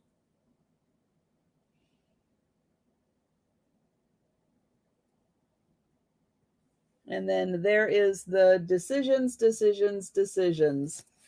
It is just framed in the back as best they could, taping down the fabric. But I thought that was pretty darn cute. And this is a good size. It is, let's see, 15, must be 15 by 12. It's 15 by 12. And if anyone is interested in having me ship this without the frame in order to save on shipping costs, I can do that. And yeah, that is a little bit of old tape that is in the back there. I think it's been there for a while, but oh, I just thought that was so cute. This is going to be $20 and it's number 17.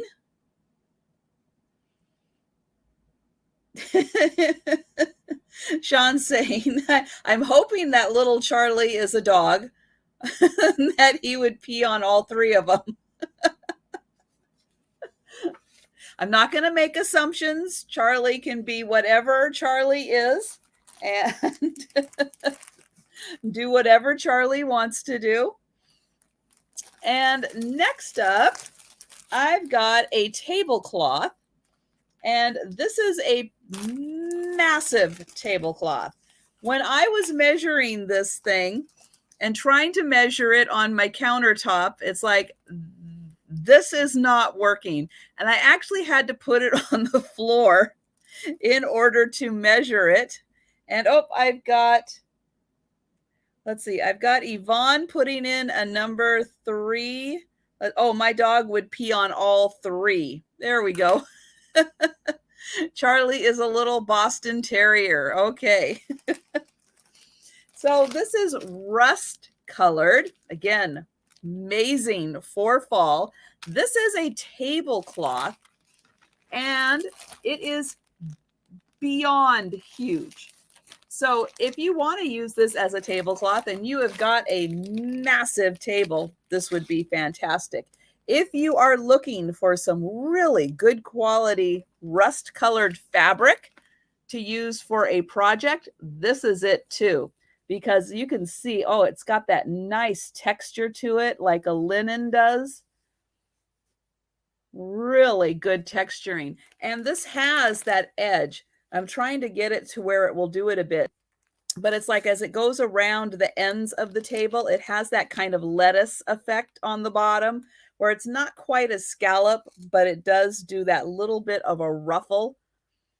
I know if I was describing it as in a shirt, I would call it a lettuce edge that would do it. Now this one is, it's 68 inches across and it's 10 feet long, which is why trying to measure this on a countertop was not working. And I literally, because I couldn't believe it. It's like I was measuring and measuring and measuring. And I'm going, okay, something is wrong. Why do I keep going? What am I doing wrong here? And so I put it down on the floor down a hallway, and it's like, wow, this is really long. So yeah, this is 10 feet long. So if you've got one of those mega tables, this is the tablecloth for you. But again, if you are just looking for some really good quality fabric to use, this is a beautiful fabric. It is really nice and a lot of fabric in here. If it's 68 wide by 120, no, did I do that right? 100. Well, anyway, it's 10 feet. I had to get out the big ruler here to measure it. But yeah, this is great. This is going to be $12 for this tablecloth, and it is number 4.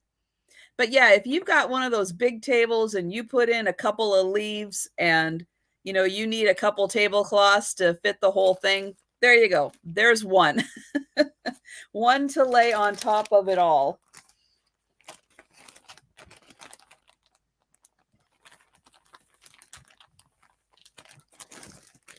Okay, and I think that is, yep, that was my 2. And back to Nancy. I have took off. Sorry about that. I have a book that actually, the way this cover, the font and everything, this looks more like a book from the 1940s with the way the cover is. However, yeah, it does. Inside that it was reprinted in 1974. But they must have just not even bothered to change the cover from when it was printed before.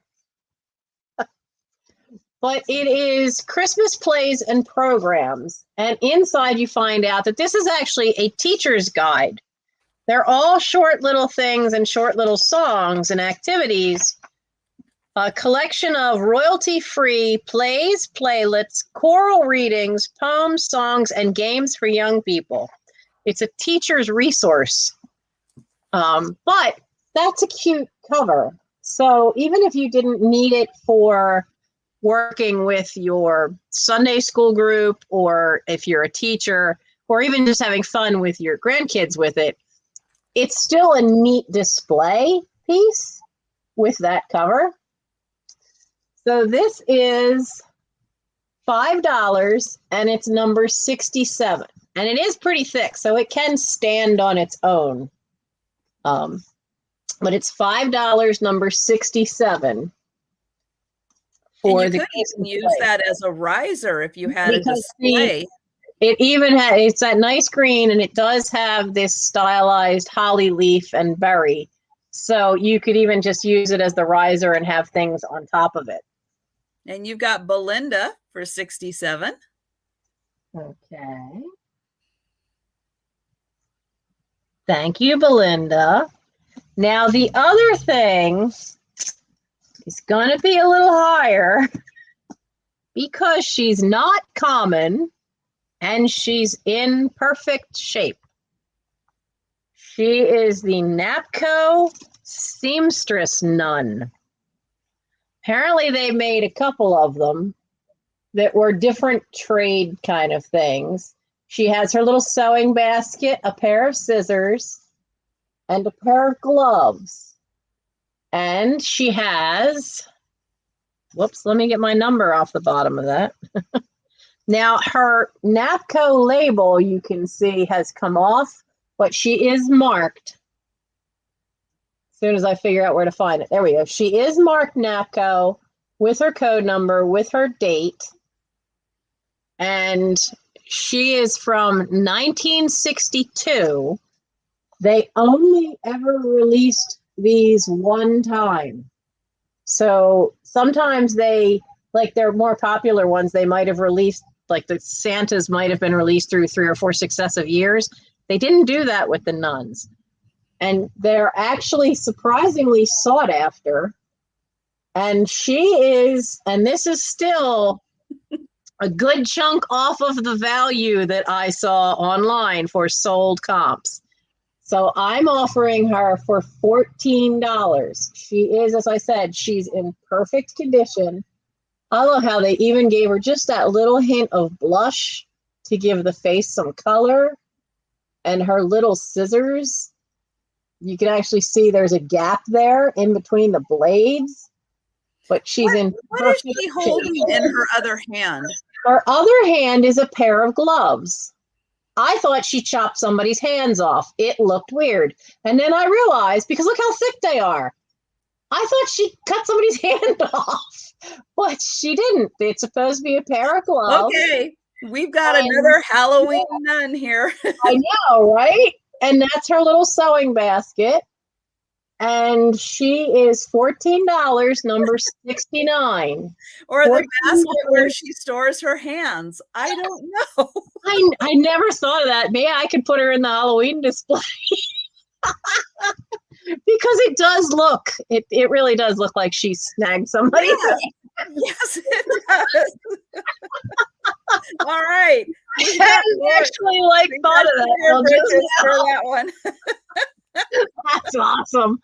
I like that kind of warped stuff too. Oh, yeah, a lot of names jumped in here for her. What on earth is Lori Ann going to do with that one? So yeah, let's see. Is it Sugar Britches who got it first? That's who I see on my end. For once, I'm sending something to her instead of her sending books to me. You can't resist a nun that looks like she's just chopping off hands. You will practice your cursive handwriting, or I will take your hands.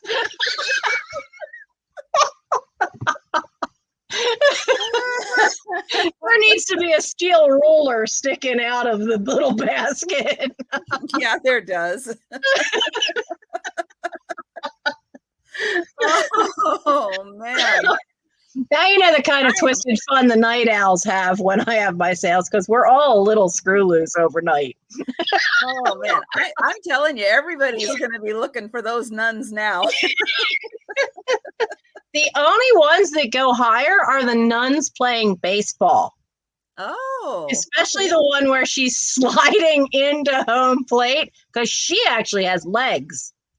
Some of us remember when the nuns' clothing went to the floor. So, you know, did they have legs or didn't they? I was so thankful I wasn't in Catholic schools.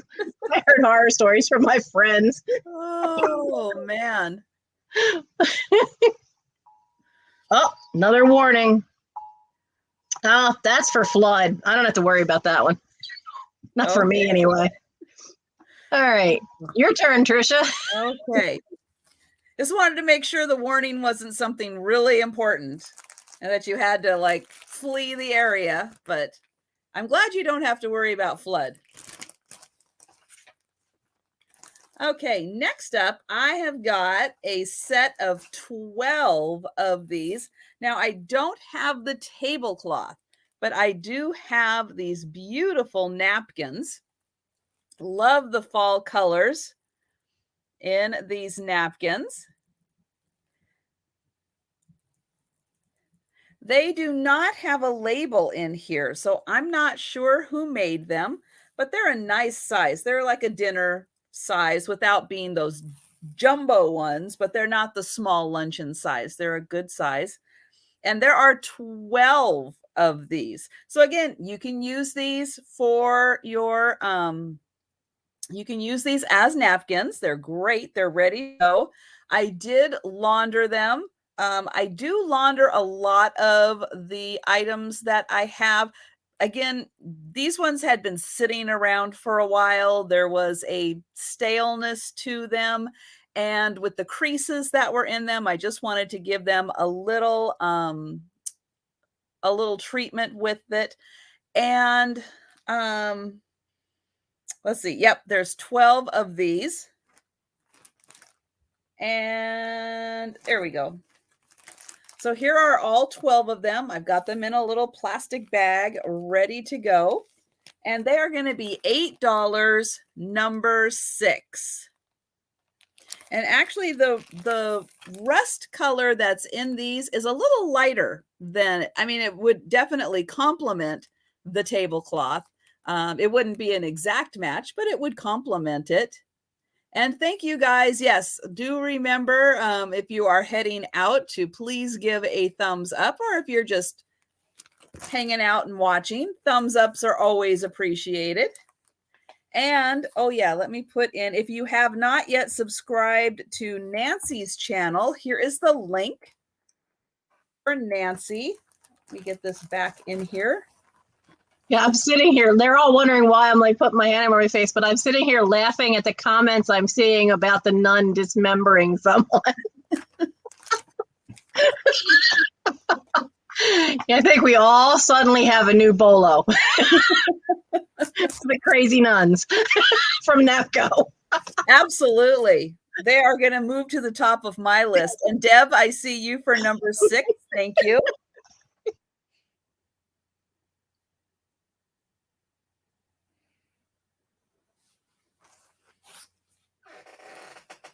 See, I always say there's those things you never know you need it until you see it, on someone's sale.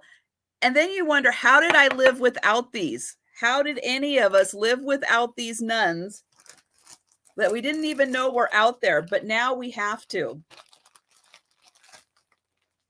Okay, the next item I have, I'm going to do as an offer up, because we have a ton of mushroom lovers. And this is a book. And wait till I show you what is in this book. So let me start. I'm going to start this at $18.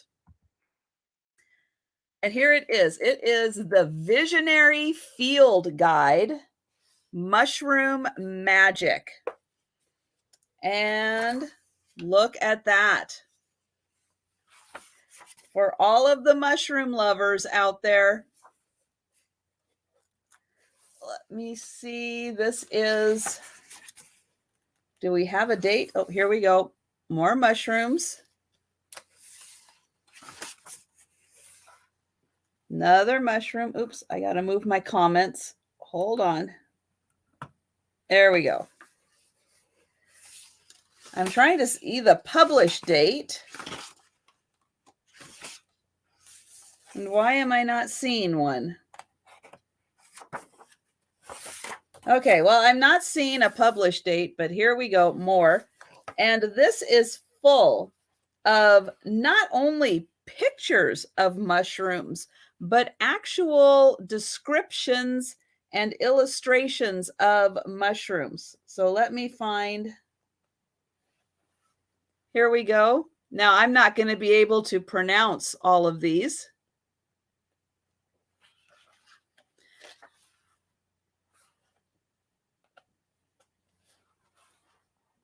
This has got beautiful illustrations, and again, lots of descriptions about all the different types of mushrooms, but this is gorgeous. Look at all of these beautiful illustrations. And again, if you like doing projects, this would be so great. Take a photocopy of these, work these into your junk journals and other projects.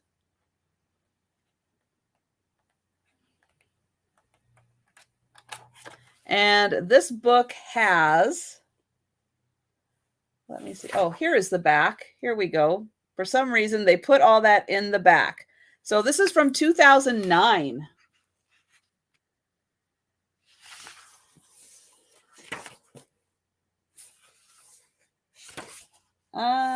And we don't put page numbers in here either. Oh, here we go. So it's about 140 pages. Oops, this way. I'll show the pictures of them one more time. So again, just in case someone is looking at this, what part of the country does it say where they are finding mushrooms? That is a good question. Let's see if it says anything. Oops. And now I get to the part where it's not saying anything about them.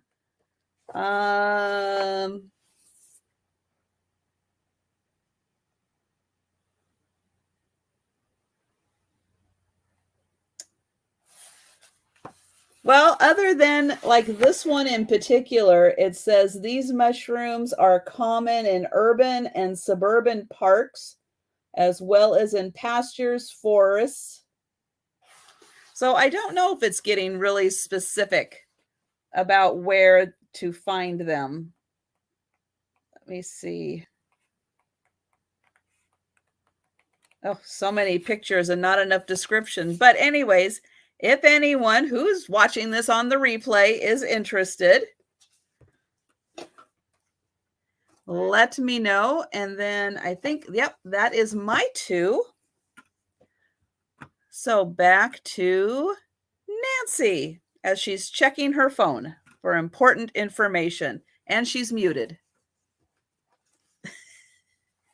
I was putting a text in because I want to know, because see, once it passes me, it's heading for Lynn. And Lynn was in the chat earlier. So I was just putting it into the chat of, was she okay over there in Jersey? Because so far it seems to have calmed down. It's not even really raining much right now. And there's, not a bad breeze, nothing major. But that means the backside is coming for me. The wind will kick up soon enough. And that's what everybody's worried about. Okay. Yeah, they've said that the back part of the storm is the worst. Yeah. So. Yeah. And while my biggest tree that was dead is down, across the street has about 7 pine trees and a lot of other trees that go straight up. And pine trees, when it's really wet, they're very shallow rooted. So heavy winds can take them right on over. The power line is on that side of the street. That's why I said, if I lose power, it's your neighbor's fault. It probably, but the neighbors right next to them also have these huge towering pine trees. Oh. And these trees have been there my entire life. So these trees are, more than 55 years old, and they're way tall. They are taller than my house, and I've got a big 3-story thing. And so I'm just always nervous about them because they're right there by the lines. Mm-hmm. So if I lose power, it's their fault. So to go with the goofiness of having the nun, how many people would be interested in an interesting little boxing planter of a baby that's going to come beat you up?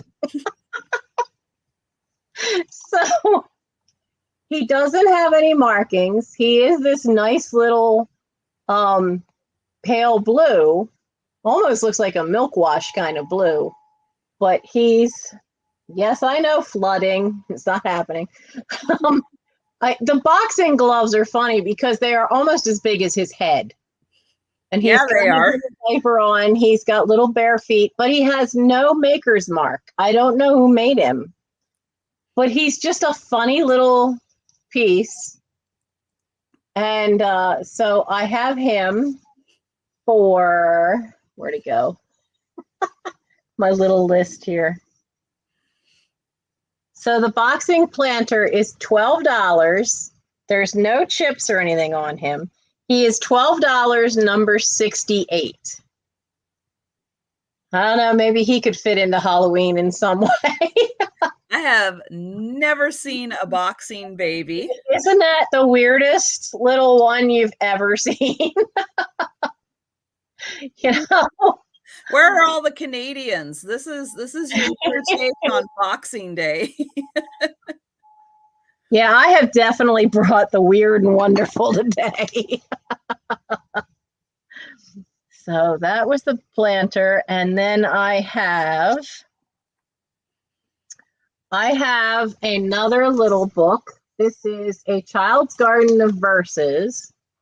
Now, this one, it's got some wear around the edges, and none of the pictures inside are in color. They're all really older black and white, but they are on that shiny lithograph paper. And this one is Rand McNally Company, and it is edition of 1934.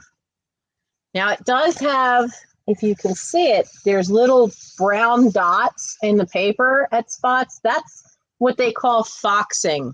That's when dampness like invades the paper. You can really see it a lot on the tape. What they did is, this is a cloth tape, then that's part of the binding. And sometimes usually now we're used to it being underneath the end paper, which is what is the back cover.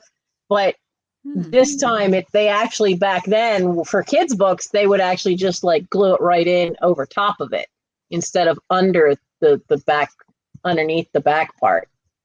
But that has the most foxing is like against the inside covers. But it does have all these great images inside, but it is from 1934. And some of the older kids' books, they were always in black and white.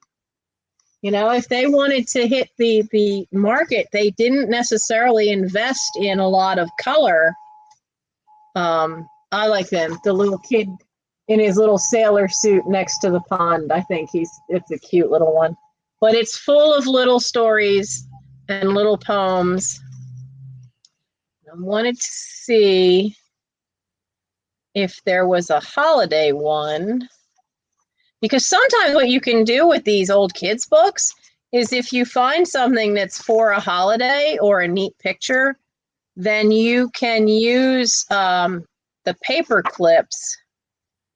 Let's see, 55 says wintertime. What's that one? See if it has, just has a little kid with snow. But there are the bigger metal clips that are office clips, and you can clip it and hold the book open and then stand it up to use it as part of a display. But it still has a really pretty cover for it with the two girls out on a windy day in the garden. And this is $5. It's number 75. $5, number 75 for the 1930s kids book.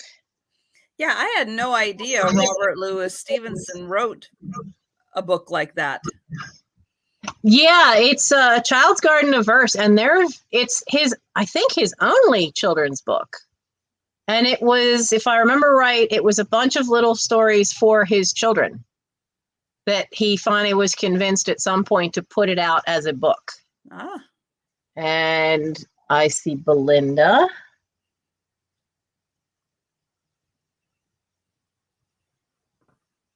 Belinda, you're getting it easy. You don't seem to have a lot of competition for the paper stuff today.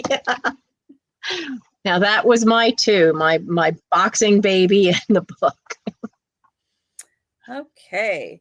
I have got this beautiful, like a little celery dish. It is marked, can I get it? Nope. Upside down.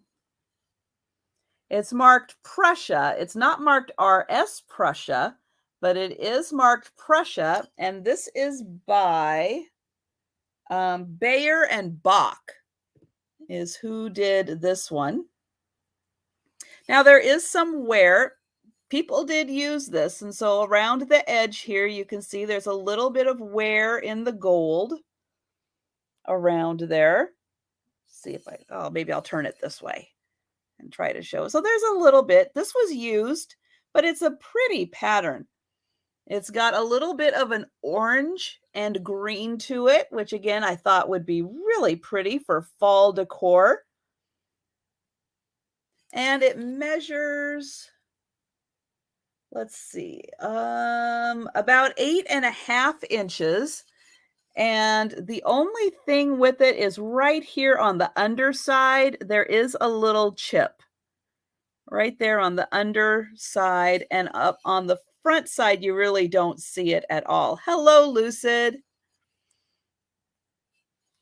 So again, about 8.5 inches long, and it is marked Prussia, and it is Bayer and Bach is that mark on the back. Right there.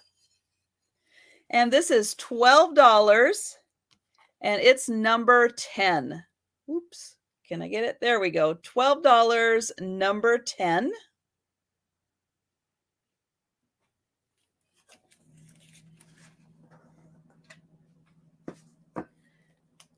And then I have a Jody Bergsma print.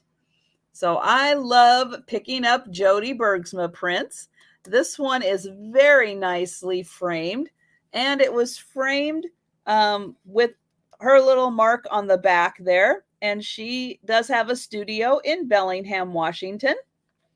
And we've got these two absolutely happy, they are giddy happy, these two little ducklings. And they are under a rainbow.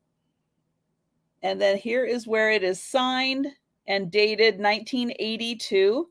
And it says, "I believe that love is the promise of every rainbow." And it's a small print. You can see it's just about as big as my head. So the frame is about 5 by 7. So the frame is 5 by 7.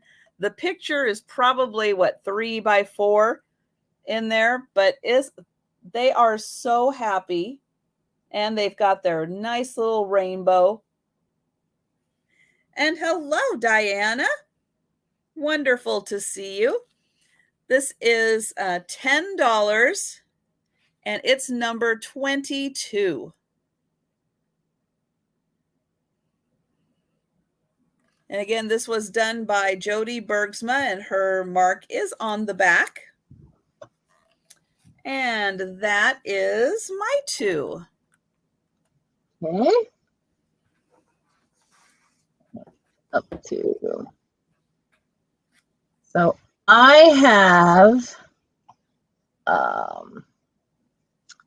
have some vintage postcards.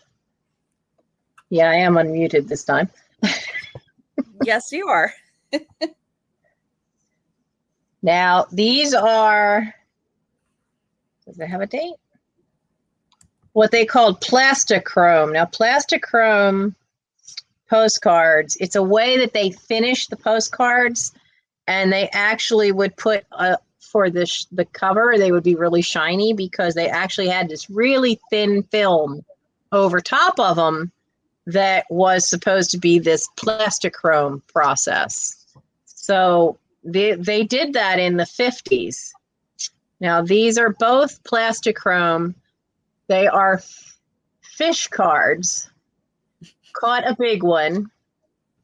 And then you have this one, which shows him with it being bigger than his boat. So these are unused cards. They've divided backs. They're nice and clean. The edges are good. And these are the two vintage fish cards. It's $5, number 77 for the fun fish cards. Those are so silly. Aren't they? There we go. And then we have, it's a pity that Vinny's not here, because now if you sell postcards, you know that anything that is a girl in a bathing suit gets noticed. So we have, this one is called Posing, and it actually shows a photographer taking a picture of her. This one, she really, what's it say at the top? It says, "This ain't hay." But if you actually look, she's sitting on the sand. She's at the beach. She kind of has that early Marilyn Monroe look to her. Yeah, she does. And And she you've got really does. And I couldn't positively ID that as whether that was her or not. you've And got then Kansas Picker for number 77. oh, Sorry. okay. And then we have this one. I thought her outfit, when you see it up close, look at the sides of her outfit. That's sheer.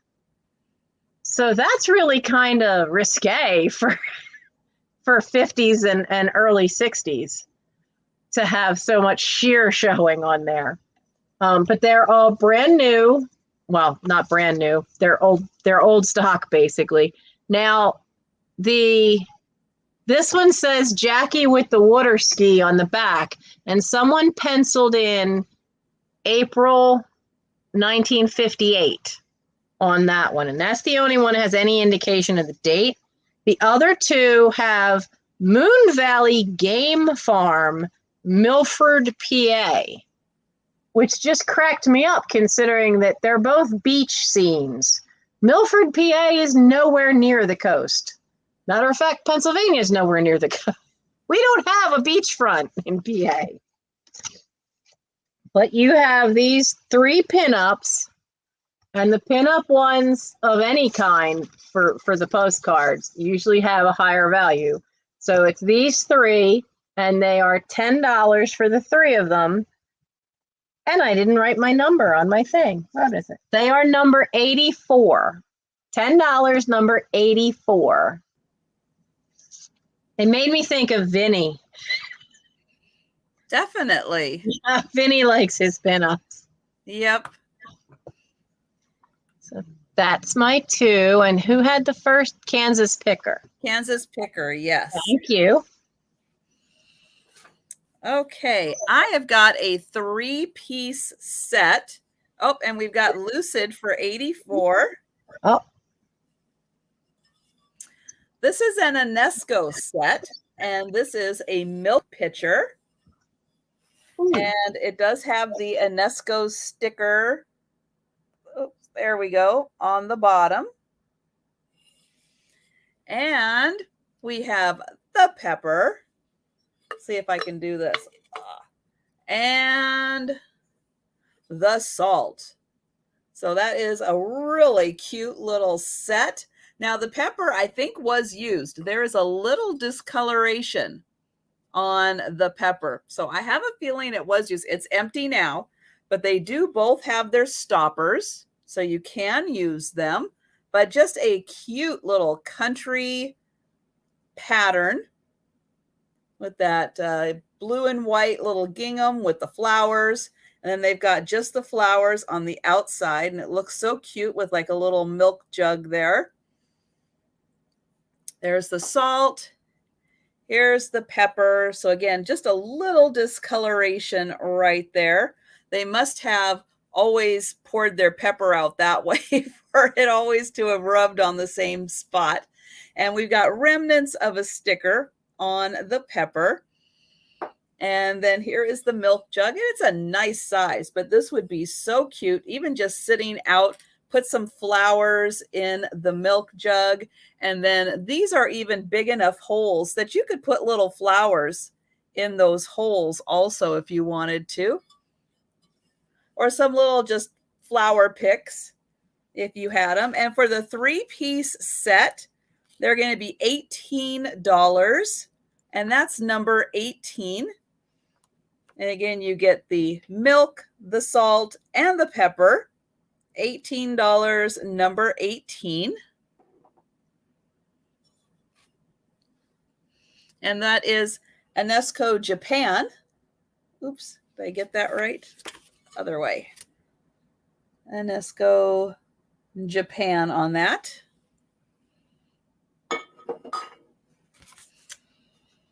And then also kind of sticking with the kitchen area, I have a stainless steel butter dish. Now, one thing I will recommend, most of the time when you find these in the thrift stores, they are missing the glass butter dish. So if you happen to be wandering around the thrift store and you go through the clear glass section and you happen to see items that look like this, these little trays, go over to the stainless steel section and see if one of them fits in the butter dish, because I can't tell you how many times I go and I don't find the glass insert on the stainless steel butter dish. They should all have one. And yep, a lot of times if you go and look in that other section, you'll find it. In this case, I was really lucky. I got this from a different kind of thrift store and it was already included, but I can't tell you how many times I've seen it the other way. There is no marking. There's the remnants here of a sticker, but there is no marking as to who made this, but it is a really nice set. And again, with Thanksgiving and Christmas coming, thought this would be really fun to offer to up your butter game for those family occasions. And this is going to be $12 and it's number 24. And it is in very nice condition. You wouldn't even have to have Nate polish this for you. It's in such good condition. And that is my two. And we'll go back to Nancy. Okay. I have another thing of postcards. This is one of those little sets where, you know, they're all enclosed. The very first one in there is loose. So I'm going to be real careful with that. This is from the 1930s. And it's from Algeria, because I had to really look to find out where is Tim's. Wow. But don't you love the font on that? Isn't that great graphic? And then the border around. But it's from the 1930s, and it's the Roman ruins. Now, there was some fighting during World War II in Algeria. And I don't know if these are, you know, some of these might not necessarily be in the shape they were when these pictures were taken. But the neat part is that they all have this tissue paper piece in between each one to really protect it. And it's that not quite black, it's more like a dark brown sepia color for the individual cards. But it's such a great one. And there are, 1, 2, 3, 4, 5, 6. There are 12 cards in here. And the only flaw really is the back corner. On the back, the paper has come off just a little bit on the corner. But these are $6. And these are number 70. $6, number 70 for the Roman ruins postcards. Those are incredible. Yeah, isn't it a neat find? Yes. A long, long time ago, before everybody else, my great aunt and uncle had moved away, and they gave me their postcard collection. And so I'm finally finding some, and I use postcards too when I send stuff, packages out. I usually have a postcard in it because you should have the address of where it's going to in case something happens. So I send them because we have enough people that do artwork and junk journaling. And it's a cute little way to do it, but I don't use the really old vintage ones for that. And you've got Auntie Christie. I see okay. For that. But this batch, that old one and then this one actually came with the books. All the books that I inherited from my friend Nancy. When we were emptying the house, it was every day after work for 3 months to empty out all the books. And it got to the point where anything, even remotely paper, sometime I've opened up a box of books and there'd be some piece of porcelain wedged down in the side of the box. Because it was a miracle it was in one piece.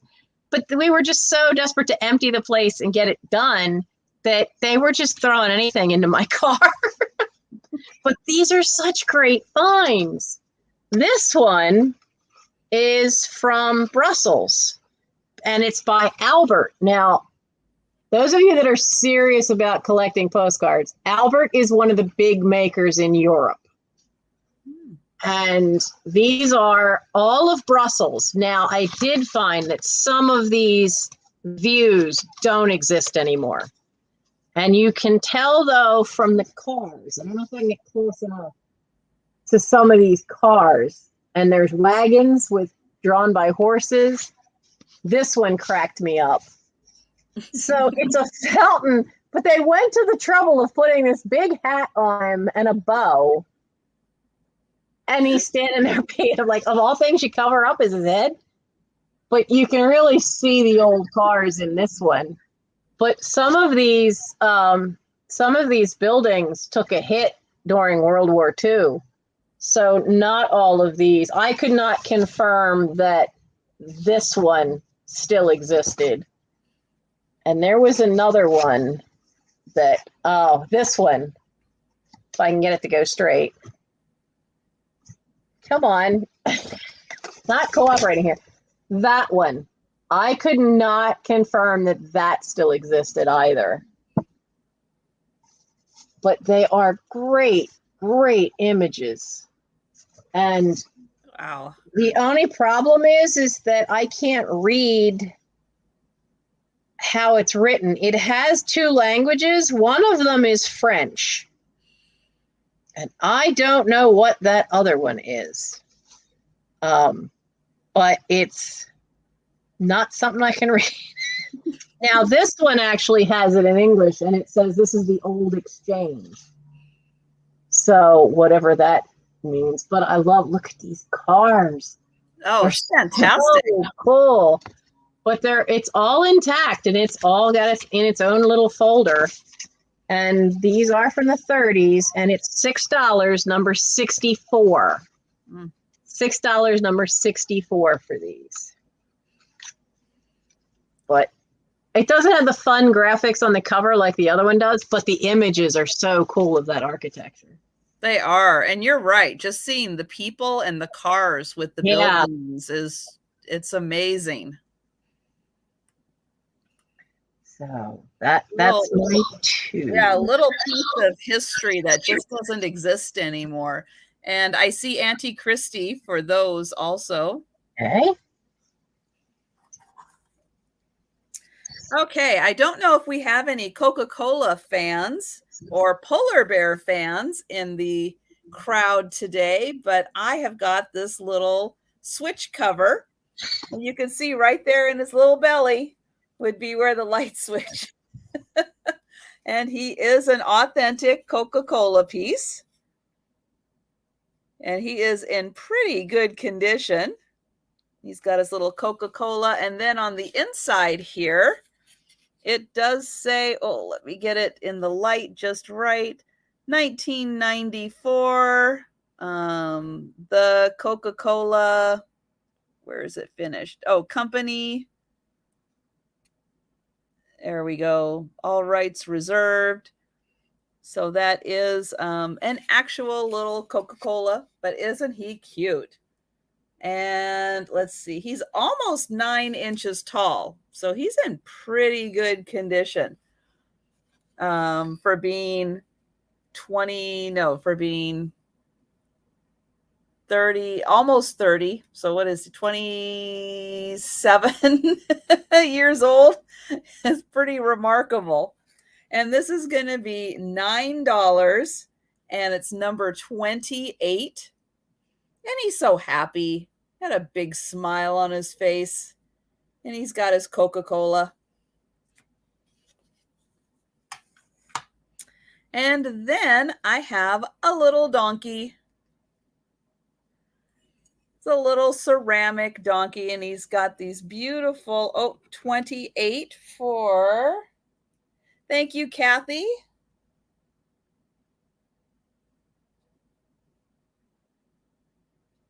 Happy and hearted. So let me show off this cute little donkey and those lovely little eyelashes. Pink ears. Got the pretty little flowers all around. And Gracie, what are you doing? So did you guys see that leap that Gracie just did in order to get up on the boxes here? Gracie, just so you guys know, Gracie's 15 years old. And she's still leaping like that. I think she's looking for her temptation treats, which aren't there. They're back over here. So I'm not sure why she jumped over there. So, yep, we'll show all angles of the little donkey. He is about, let's see, almost 7 inches tall. And he is $10, number 15. Yeah, Gracie has always been a very, very good jumper. Yeah, I think out of all the cats I've ever had, she has been the most amazing jumper. So still going strong at 15. And let's see, I see Ragdoll Sales first for that one. And that is my 2. So I'm going to go see what Gracie wants while Nancy brings up her 2 and unmutes herself. I just realized that I don't have the sticker that I stuck it on the inside. So I have this wonderful little sugar, brain damage, sugar bowl. See if we can get it to show the colors better. It's hand painted with all this nice gold. Look at how nice and shiny that gold is. The gold trim. There's gold trim on the edge, all around the top.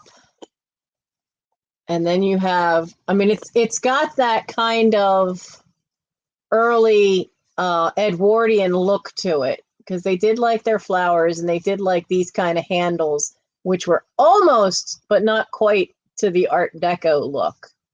Now, the fun part of this, get the little notes out of here, is that, let me get it so it's not upside down for you guys. So that little tiny mark that says hand painted Nippon with the M and that particular almost closed wreath, that mark is for early Noritake. So they were doing that mark from 1911 to 1921. In 1914 was when Noritake started making dinner sets that they sent into the American market. Their very first dinner set was something called the sedan. That's not this pattern. But they had been known to send fancy tea sets before that.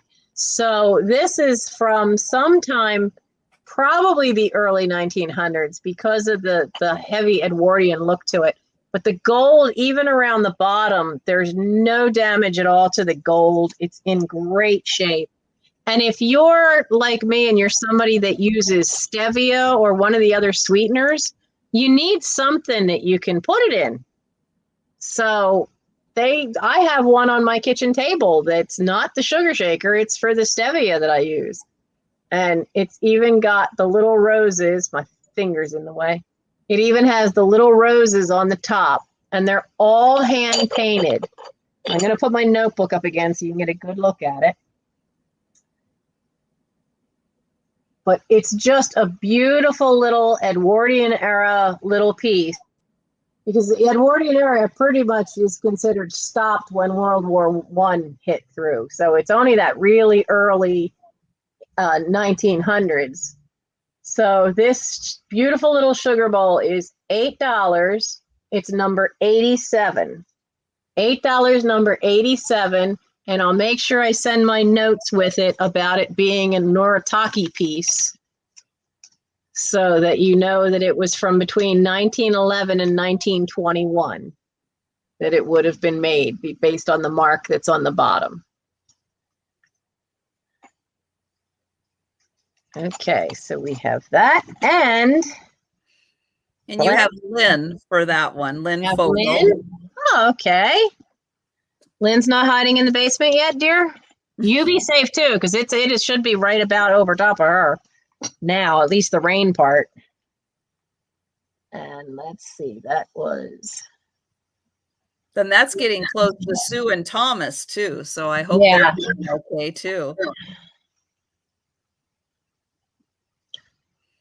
Now they're talking about on the Weather Channel, they're for this area, they're talking about the draft of the wind starting to kick in.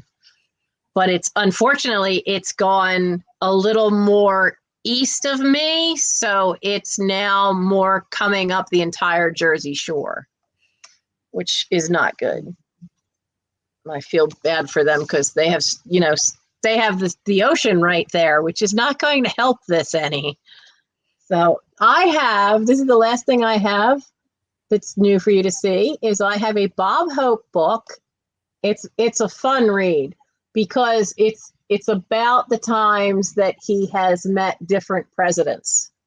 So it talks about the time from Roosevelt, Truman, Eisenhower, JFK, LBJ, all the way up to Bill Clinton. And the nice part of this one is that it's signed. Now, instead of being signed directly in the book, this is a pasted in piece.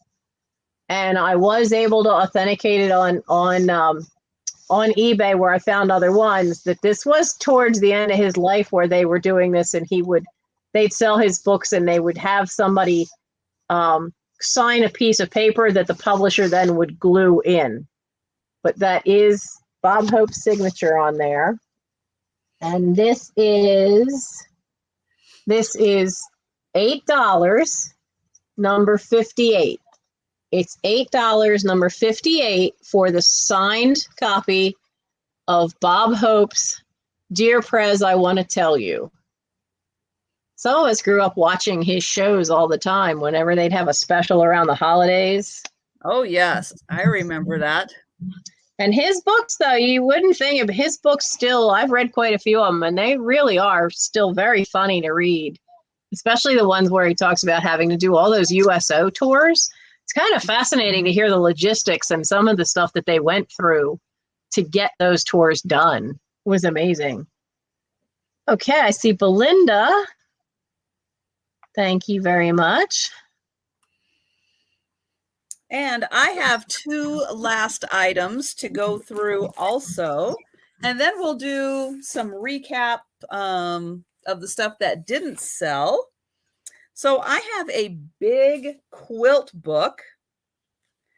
This is, it's not a quilt until it's quilted.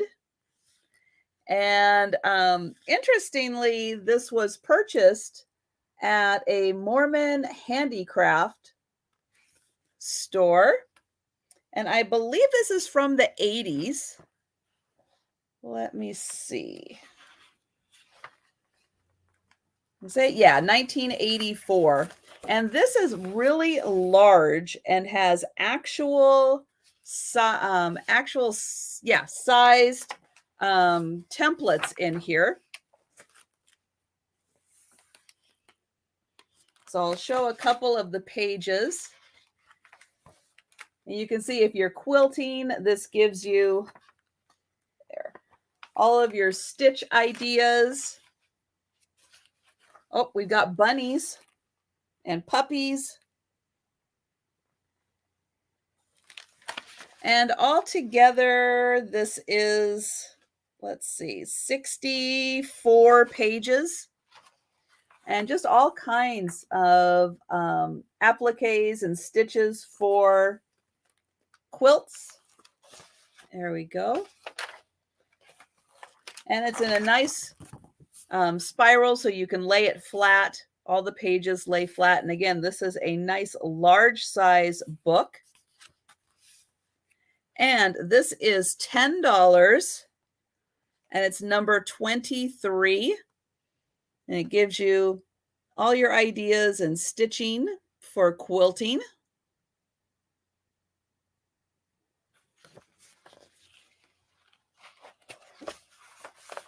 Do I still have the dresser scarf, or no, it was tablecloth and 2 placemats. If it was from another video, send me an email because I've had so much going on in my brain lately. I can't remember anything.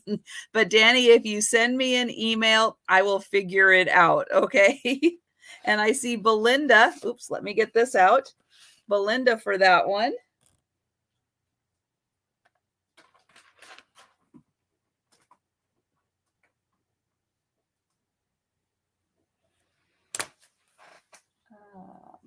Put that there in the bucket. Okay. And then the last item I have is a tablecloth. And this is a square tablecloth. And let's see if I measured it. Yes, this is I'll say it's a 34 by 34 inch square without including the fringe. And the fringe is all the way around. All 4 sides have this fantastic fringe. Look at that. There and there. So yeah, so all 4 sides have the fringe, and it's this beautiful brown and white check.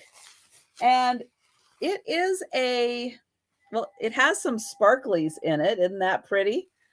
But it has a very thick, almost slick feel. Not quite slick, but almost slickness to it. And then here is the underside. So you can see right there where they stitched in all of the fringe. And again, this is 34 by 34, not including the fringe. And this is $15, and it's number 5. And yes, to answer Krista's question, I've got Gracie, Joe, there we go, Joe right there. And then I have Faye, who is the little tabby cat, who is usually the one that you see when I do live sales. It's usually Faye that comes around.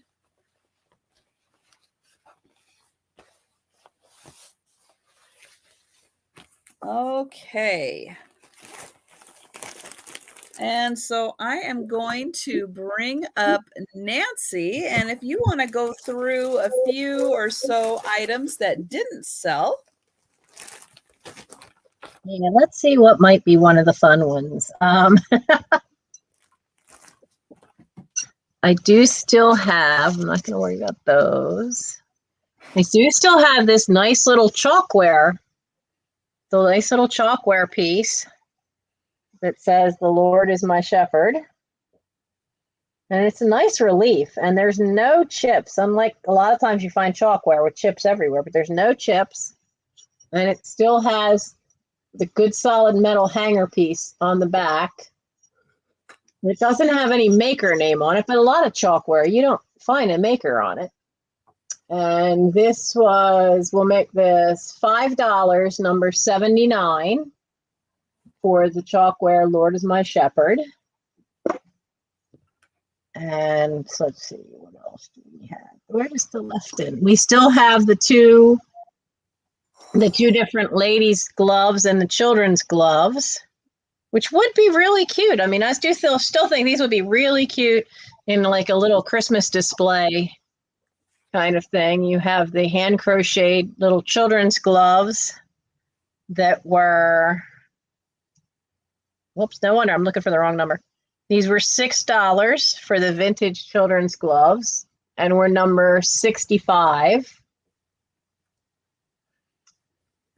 And the wonderful thin sheer ladies' gloves with the rhinestones and lace, they were, we'll make those $6, and they were number 73.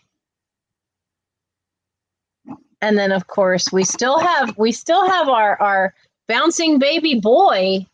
You know, you can still, it's not too late to have your very own rough and tough and rumble boxing baby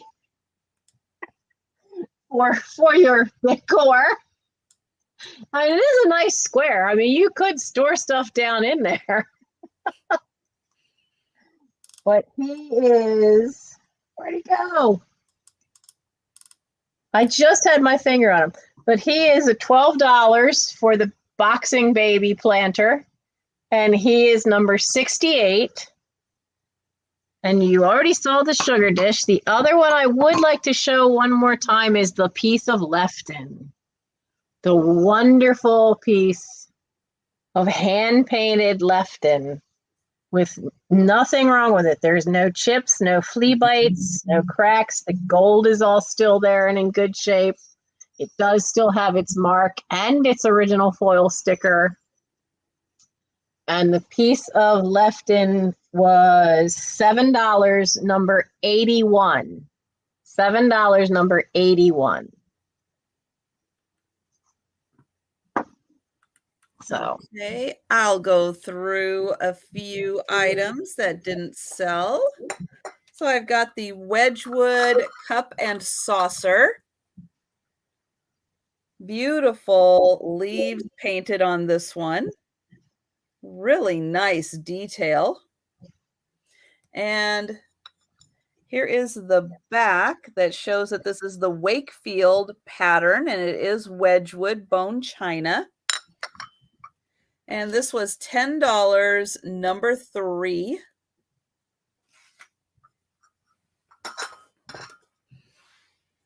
Let's see. I just had that fringe. If you're thinking about it again, $15, number 5. I've got the new pair of earrings. These are brand new. They are rhinestones, faux pearls, and kind of like a ceramic. Kind of feels that way. Maybe it's a resin white flower. Excuse me. $8, number 9. Whew. For the beautiful little earrings.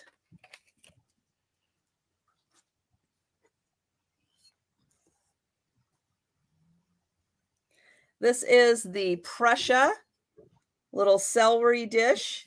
It did have the little chip on the back, but this is marked Prussia. And oh, I see pickled tink for 9.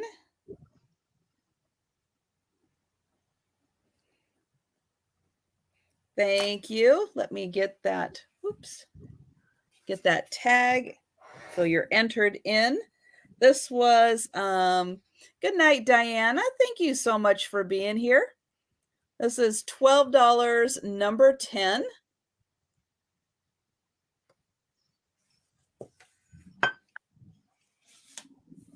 And then I had that mushroom book. This was $18, number 11, with all the pictures of mushrooms. And did you have a few more you wanted to show? no, I'm pretty good. Okay. My hips also is beginning to bother me a little bit. Oh, yeah, I'm sure you have to move around a bit. Yeah, I'm not in my comfy chair. I'm in a metal folding chair. Oh, no. And I had physical therapy today. So my spine and my hip are going, what are you doing? They're just letting me know that they're there. That's true. That's true. Okay. Let's see. The mushroom. Oh, the mushroom book was 18. Here, let me do. There we go. $18, number 11. And yeah, so I want to thank Nancy so much for doing this. And in not this Saturday, but next Saturday, Nancy will be joining me on Saturday night. Don't forget to write that down. No, I was just looking at my my channel. I now only need 125 more people to hit the 1,000. Thank you for those who subbed, because now I'm sitting at 875. That's awesome. And Danny, thank you. I have you for number 11. I want to thank Nancy, and again, mark your calendars because Should I see if we can find another crazy nun? We need to. We need all the crazy nuns that we can find. Oh my gosh. That is just too cool. Way too cool. Very, very different. Not quite sure what Catherine is trying to do with the 124. That's how many you need. What? Here we go. 124. There we go. Oh, because mine says 875. Did somebody leave? Oh, that's all right. YouTube will strip a few of them away anyway in a week. We know how that works. Yeah. So everyone, as you are going through your subscribers or subscriptions, make sure that you are still subscribed to all the channels you think that you are subscribed to. YouTube has a way of unsubscribing you, and you have no idea that you are unsubscribed from someone's channel. So it's not a bad idea once a month or so to go through your channels and go, hey, wait a minute, what happened to so-and-so? Because there is a chance that YouTube has done that. I've noticed that it happens a lot to channels that I don't go to like on a really frequent basis, because you can't get around to everybody's style. And there are people, especially the ones that are, I started missing a bunch of the ones that are from earlier in the day, which are the eBay resellers, because I also do that, though right now my eBay store is woefully understocked. But I noticed I was no longer getting notices that they were in my feed in for the algorithm, and it had unsubscribed me from 4 of them because I hadn't checked in and actually checked the link and gone to their channel in a little bit.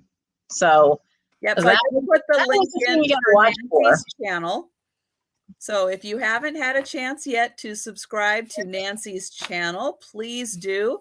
Also remember to thumbs up this video before you leave. And if you haven't subscribed yet to my channel, please do before you leave. I appreciate it also, as I am also trying to continue to grow the channel. It's like getting 1,000 is great because of the different opportunities that YouTube allows at 1,000, but continuing to grow your channel is also a good thing. And thank you very much, Trisha, for having me. I've had a blast. It's great. Yes, and hopefully we'll, if depending on how your work situation and everything goes, we'll hopefully be able to do this again on a Wednesday at some point in the future. Yeah. But otherwise, yes. I do know that I am out of Wawa till at least October 1st. And then we'll see. If that pinched nerve does not release, they won't release me back, because there's no such thing as light duty at a Wawa. That's just not possible. Wow. I still can't lift anything more. You have to be able to lift, you got to be able to lift at least 10 pounds, and I can't without it pinching that nerve. So that's going to be a real problem. But if physical therapy doesn't get that nerve released, the hip has healed up beautifully. The torn muscles have healed up beautifully. But that pinched nerve, because it's below the small of the back, that little part going down to your tailbone is very hard to get stretched out. And that's why we're having so much trouble with it, because it's hard to stretch that part of your back. Mm-hmm. So I saw the doctor on Tuesday, and I'm home at least until October 1st. But if it doesn't let go, then we send me to a spine specialist, and then it gets dicier. But yeah, that does not sound fun. It sounds like I'm going to be around for a while during the day. And I'll try to plan another one of these. Okay. It's not like I don't have stock. Exactly. Exactly. We still have to try to empty that house. Now, Linda has asked for a second round. I did do 5 items, but I can continue on and do a few more items. Nancy, if you need to take off and move around, I completely understand. I need to go grab the ice pack is what I need to go grab.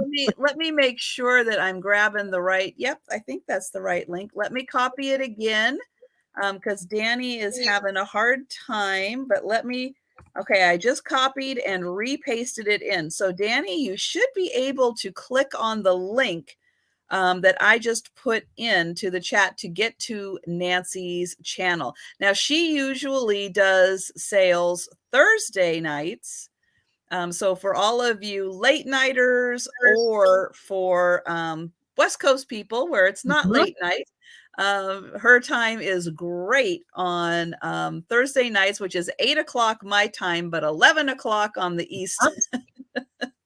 And I'm kind of thankful that I don't have to run home from Wawa now to make it home in time, because there was one night I was actually texting Katie going, go into the chat, tell him I'll be there, tell him I'll be there, but I'm running late. So I'm glad I don't have to make that quick scurry home, change clothes, and sit down to do the sale anymore. That is true. Yep. So Nancy, I don't want you to undo all your physical therapy that you just did. So thank you so much. Thank you guys for subbing. And I'm going to stick around. Nancy, I think, is going to take off so she can move around. I'm going to take off because we're about at the limit of how far I can go before I need ice pack. We're also getting near where my medicine's wearing off. Yeah, that's important. So yeah, take care of you. And it was wonderful having you here. Thank you so much. And yep, I look forward to the next time. Saturday, the 11th. Yep. I'll be there. All right. Good night, Trisha. And I think you just need to click on exit, or do I need to? Oh, I think I need to. Okay, there we go. So now you're just with me as I finish off doing round 2. Let's see. I'm going to go down my list because it's a little easier for me to do that. So I've got the beaded peacock necklace. So this has got all kinds of sea beads on it. And then down here, we've got a beautiful peacock pendant. We are missing one rhinestone right there. I'll put it right in the middle of the screen.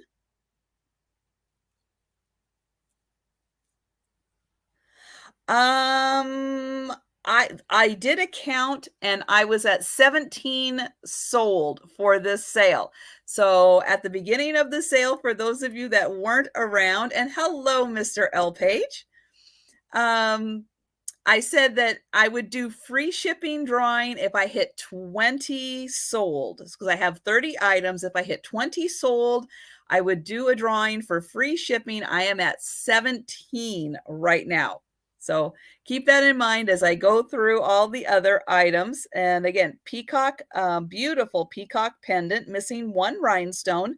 This stone itself is about 1.5 inches, and then the peacock probably adds another 1/2 inch. So I'd say the peacock is probably 2 inches long.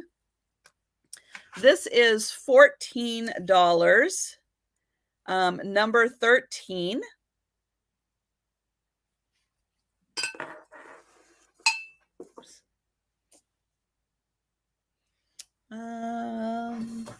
I've got the little puppy planter. He's got black, and then his nose, I think, is supposed to be that way, where it doesn't quite have all of it on there, because the rest of him is in really good condition. Oh, I see Fiona for number 13. Thank you.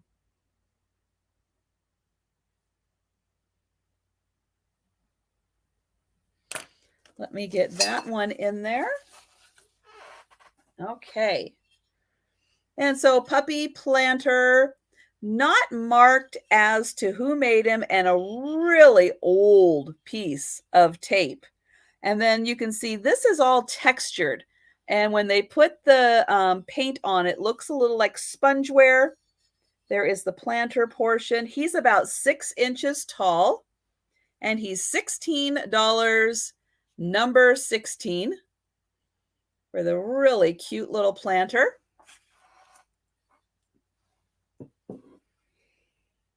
Okay. I've got the great little cross stitch And oh, we've got Belinda for that one. Thank you.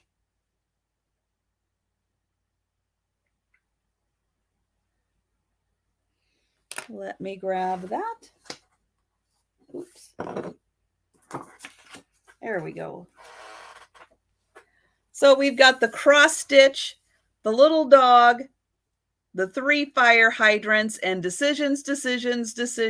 And from what we found out, not a decision for a dog. They're going to take all 3. And I'll get in close. It is so cute. And again, old tape on this one, but if you are interested in this, I can ship this without the frame, save on some shipping costs. I'll just keep it on the back, but without the frame, should save a little on shipping costs. This is $20, number 17. What was the size? This one I think was 15 by 12. I'll double check. 15 by, yeah, it's about 15 by 12 on this one. So cute.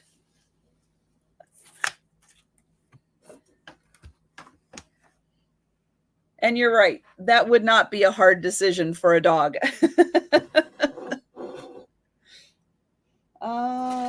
Okay. I've got the Enesco 3-piece, milk, salt, and pepper in this great little cherry design. This is Enesco Japan that this is from, and the milk jug is in really good condition. This one is $18, number 18. And Lynn, thank you so much. I've got you for number 17.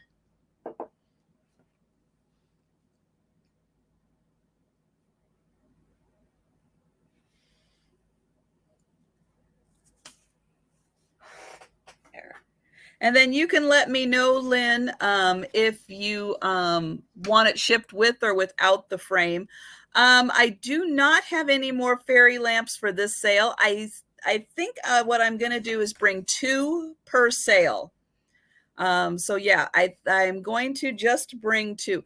Having more than 2 is a little overwhelming for people. I think that's a lot. 2 is pretty good for a sale to have for the fairy lamps.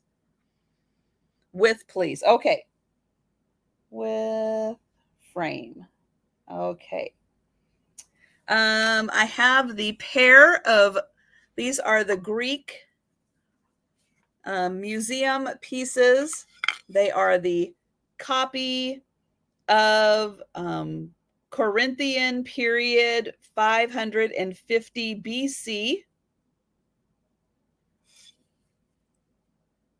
And I would imagine that the world travelers, this is from their estate sale, that they picked this up on a trip to Greece. They're about 6 inches. They do have hooks for hanging. They're both from the same period. So I would imagine these are copies from dishes that are in the museum. We have a rooster and we have a goose, beautiful fall colors. And this is $18 and number 19.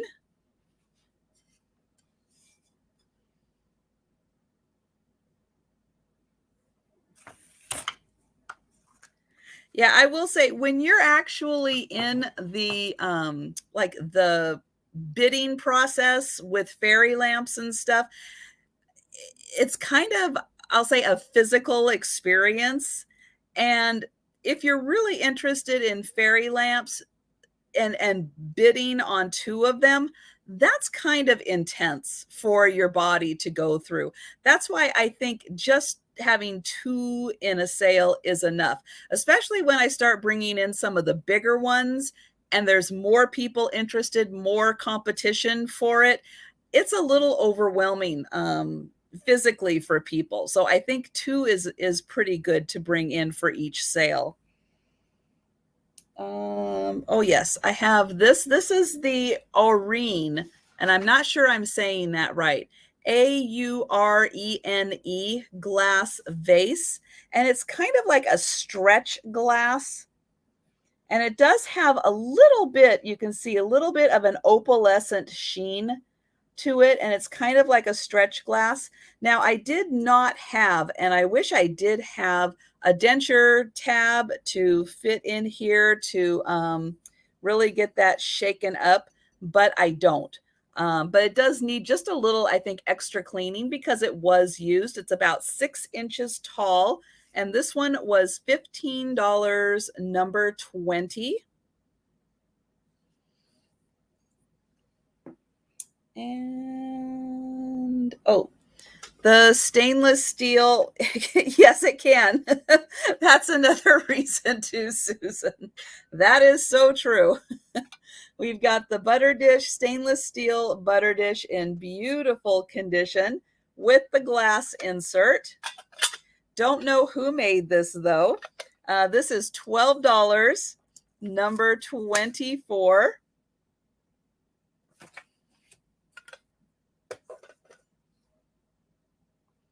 Oh yeah, this carved fork.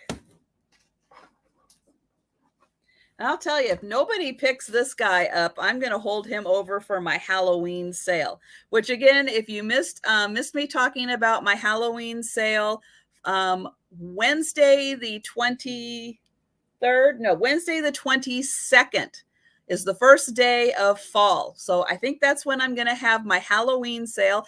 I do have vintage Halloween. It was not easy to find, but I do have vintage Halloween. So if this guy doesn't sell today, I'm going to hold him over for there because I think he's really cool. Now he looks kind of like a black wood, but I'm going to turn it over and you can see it's just a really dark wood, but you can see a little bit of brown in there. And then here is the top. So he's got this big headdress on. And then here is the man.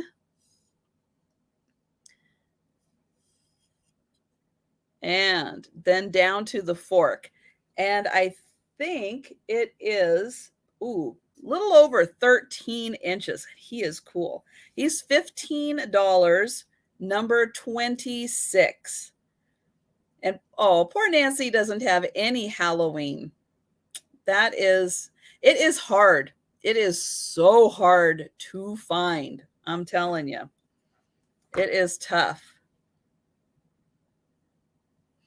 Oh, and Zen wants that one. Hello, Zen. Okay, he will not end up in the Halloween collection for sale.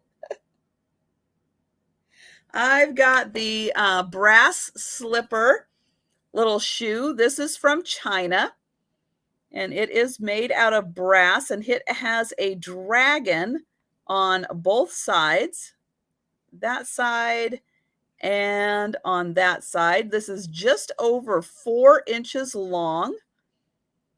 There is the back, and there is some writing on the back, but I am not able to make out. Oh, wait, there it goes. Made in, hang on.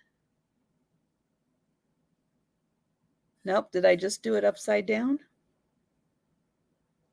Okay, it does say something. This is going to drive me crazy. Where's my little magnifier? I think it says made in China. Let me just confirm that. Yeah. Okay. There we go. This way, and then you can see that it says made in, and then that is China. And so it looks like they took 2 pieces of brass and soldered them together and then soldered on a bottom. We've got a little patina happening here, but we've got a really cool dragon. And this is $15, number 27.